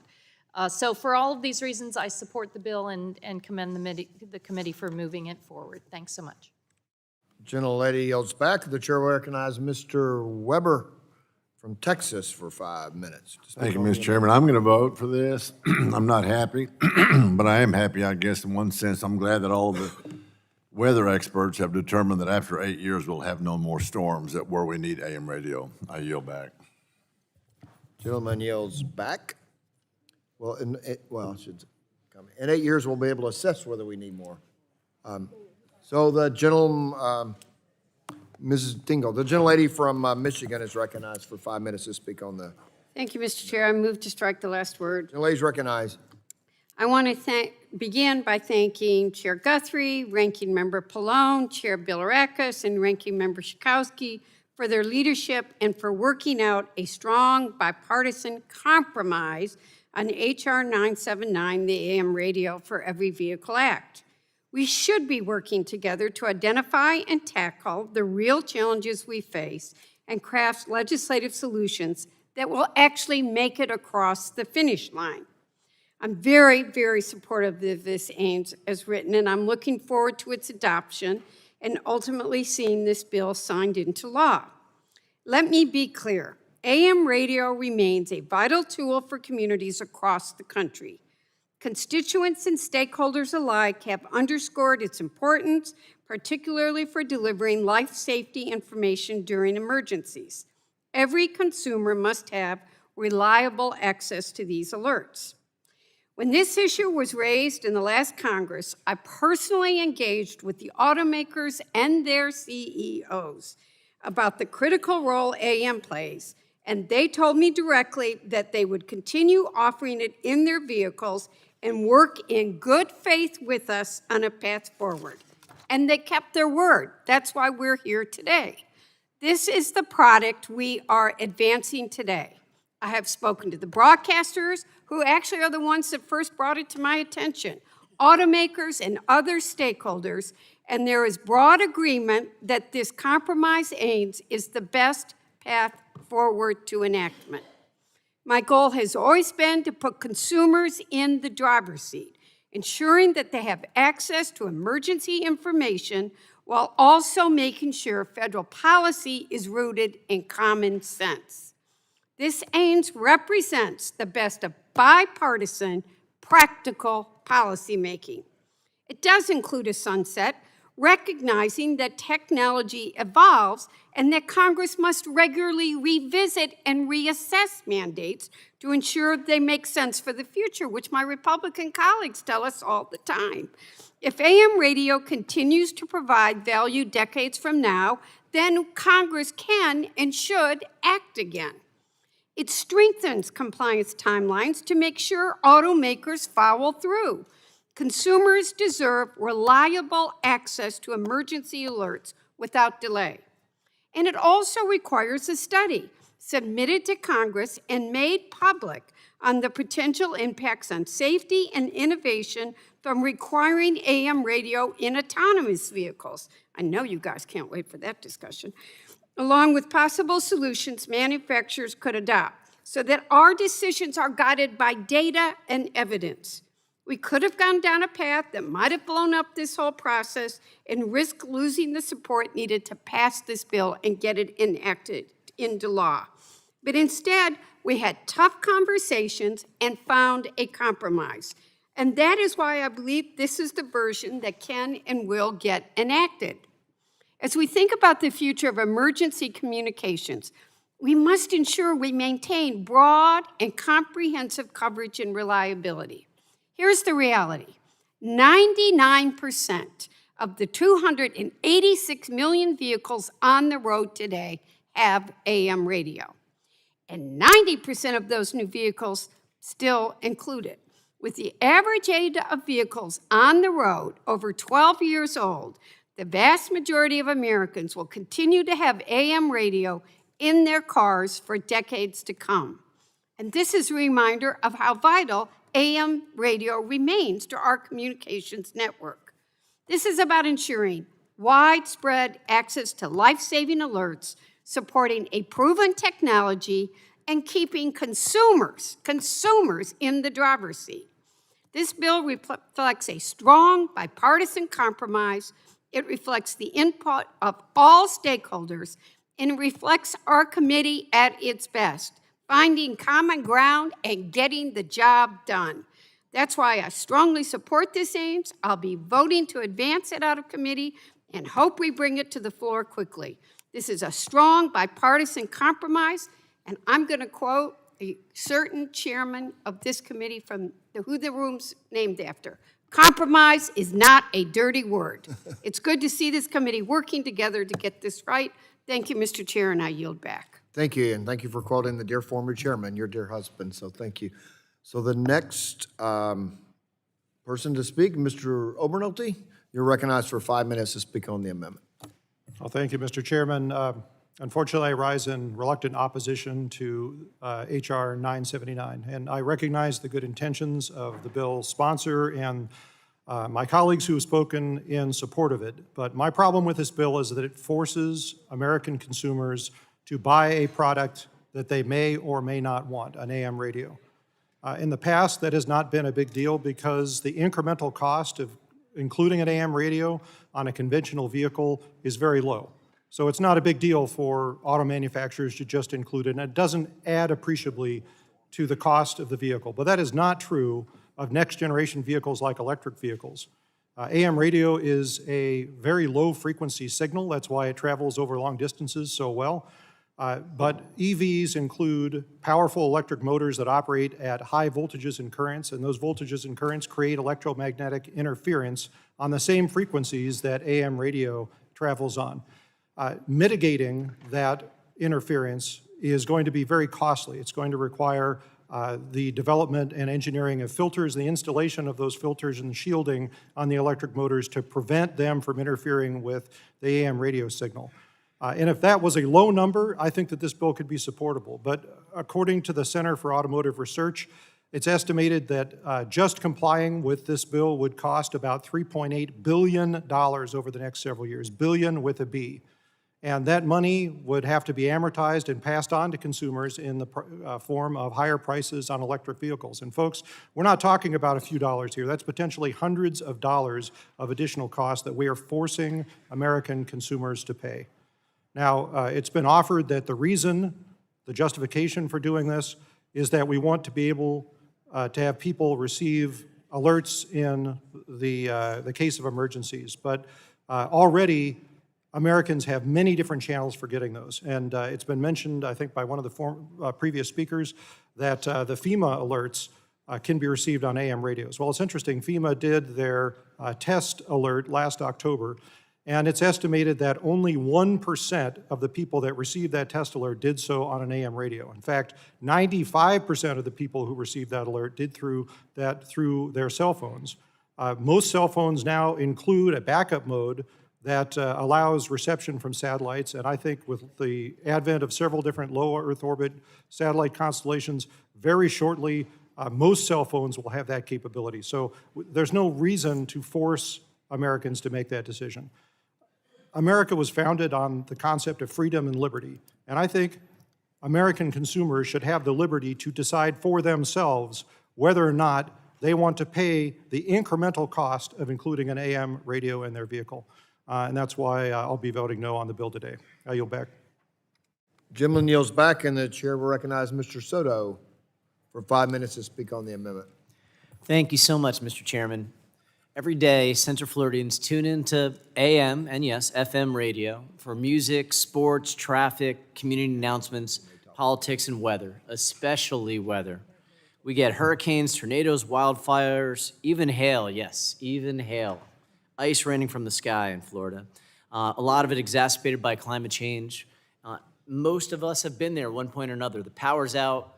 Unfortunately, cell phone service is down, or your battery died, and you climb into your car and you get critical information on emergencies. We also heard the innovative work being done by a local Gainesville radio station just in our last committee meeting. And so I think this is a critical compromise as we continue to push forward in innovation in automotives, as well as keep AM radio alive and well for our constituents who continue to want to have access to it. And with that, I yield back. Gentleman yields back, and the chair recognizes Mr. Kane from New Jersey for 5 minutes to speak on the amendment. Thank you, Mr. Chairman. I'm pleased to support the AM Radio for Every Vehicle Act of 2025. AM radio is a fundamental technology in our communications infrastructure, and we need to continue to provide reliable access to emergency information during severe weather events and other emergency situations.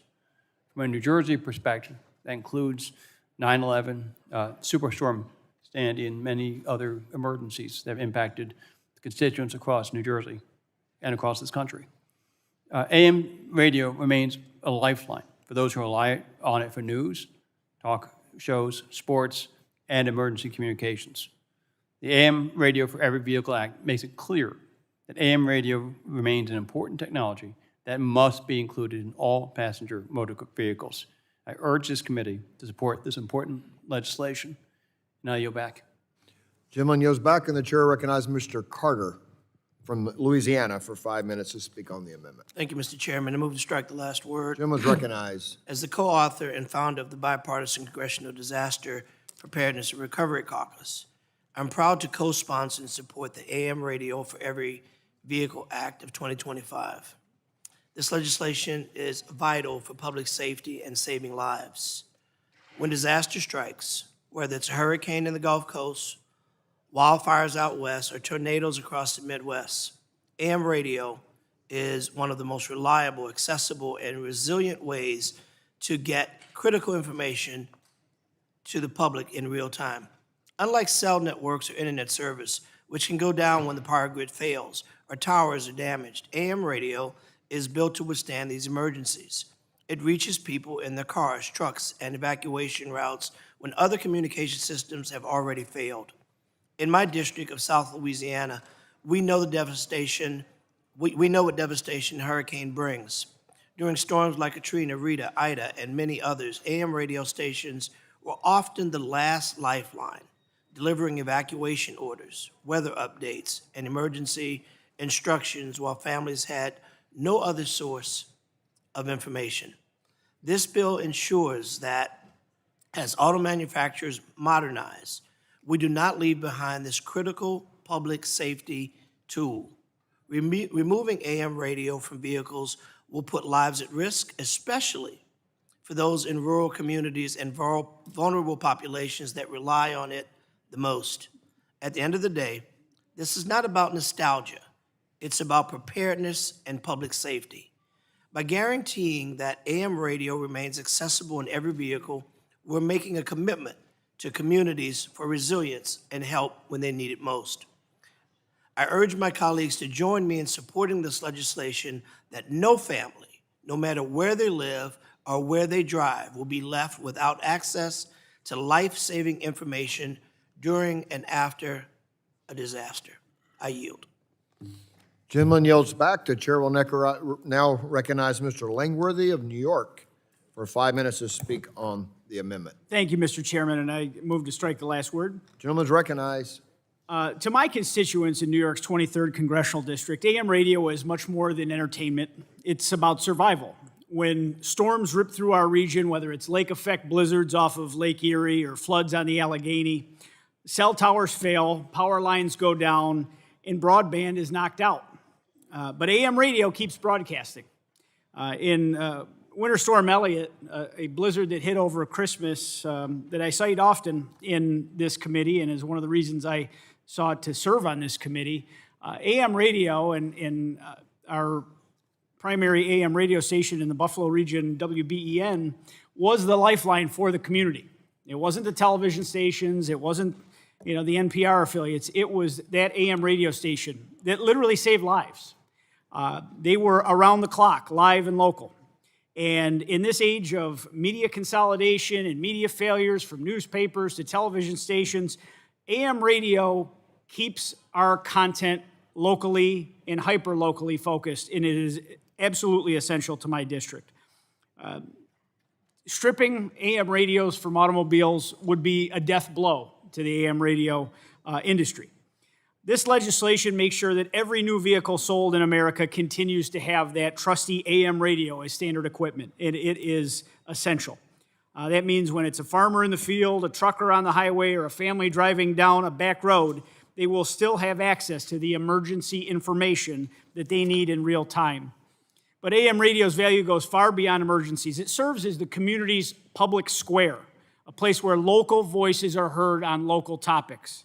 Small-town broadcasters stay connected with their neighbors, and diverse perspectives are shared. I might add, I object to the 8-year sunset on this bill. I think this needs to be something that goes on and should be made permanent.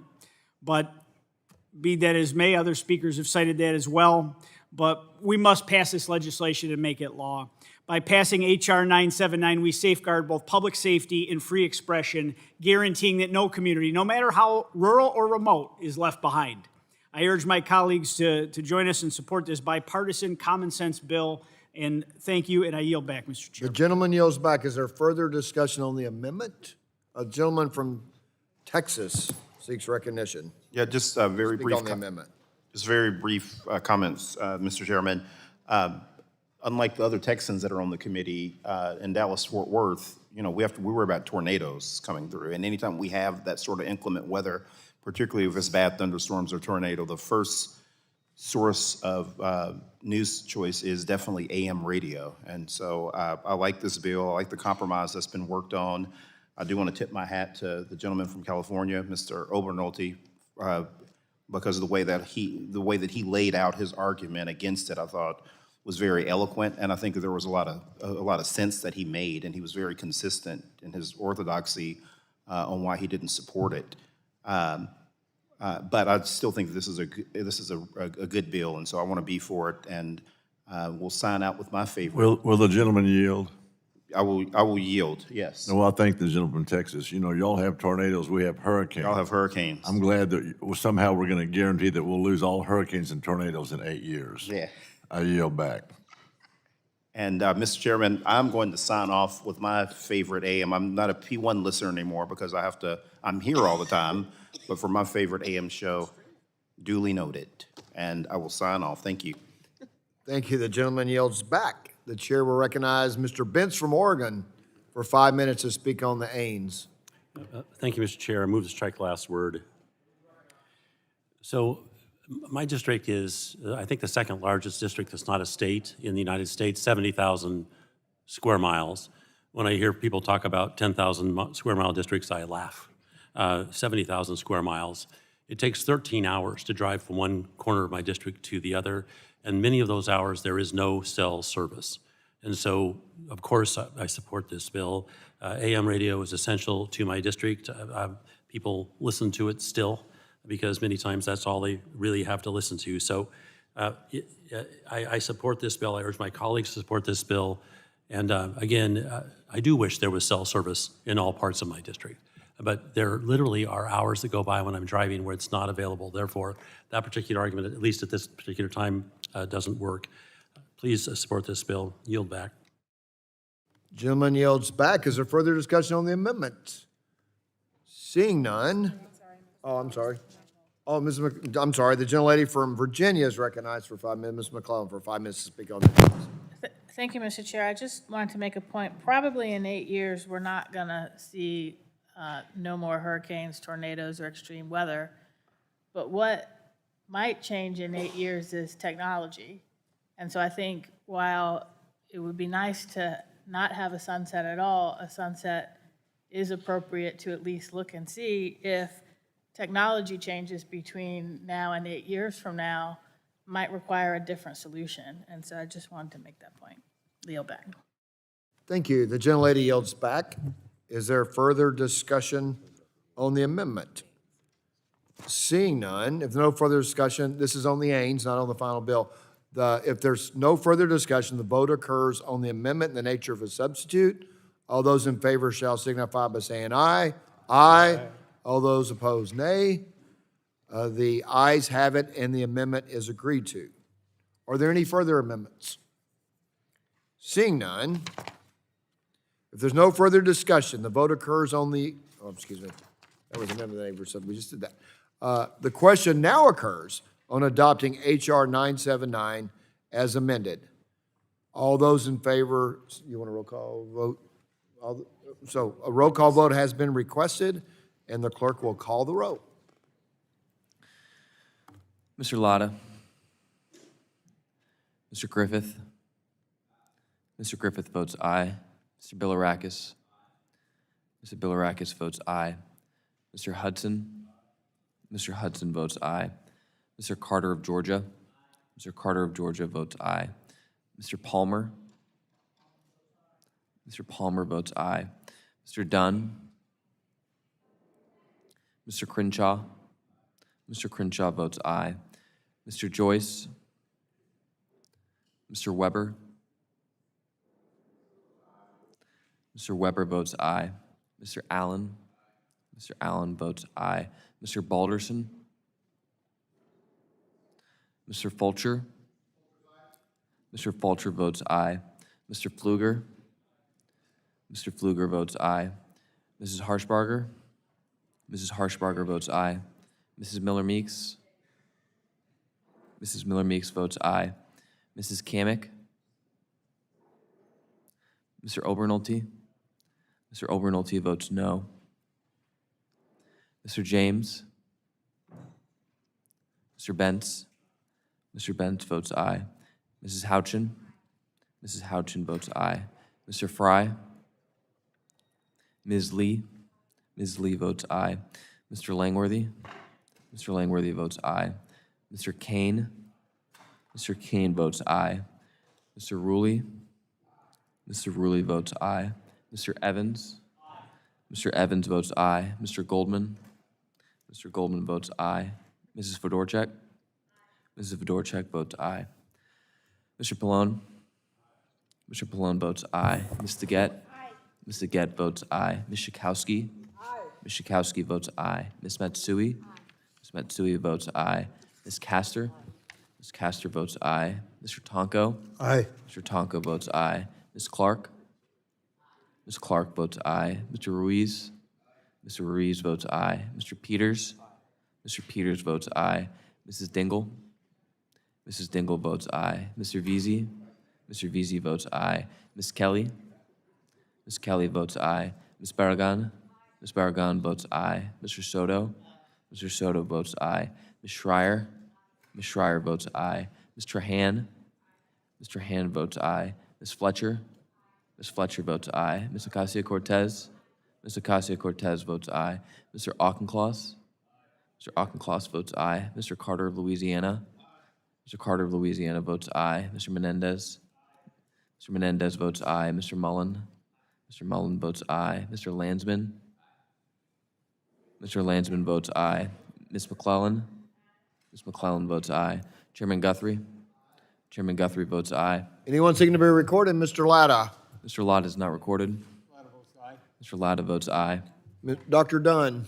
Mr. Dunn is not recorded. Mr. Dunn votes aye. Dr. Joyce. Mr. Joyce votes aye. Mr. Balderson. Mr. Balderson votes aye. Anyone on the Democrat side seeking recognition for answer the roll call? Like your door's opening there, we'll make sure everybody's covered. Okay, I believe that's it. So the clerk will report.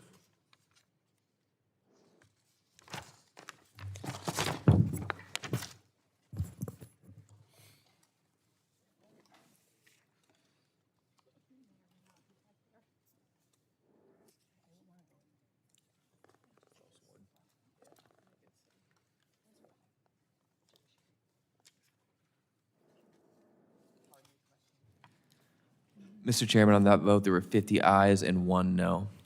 The ayes have it and the bill is adopted. Without objection, the staff is authorized to make technical and conforming changes to the legislation approved by the committee today. So ordered. And without objection, the committee stands adjourned. Thank you, everybody.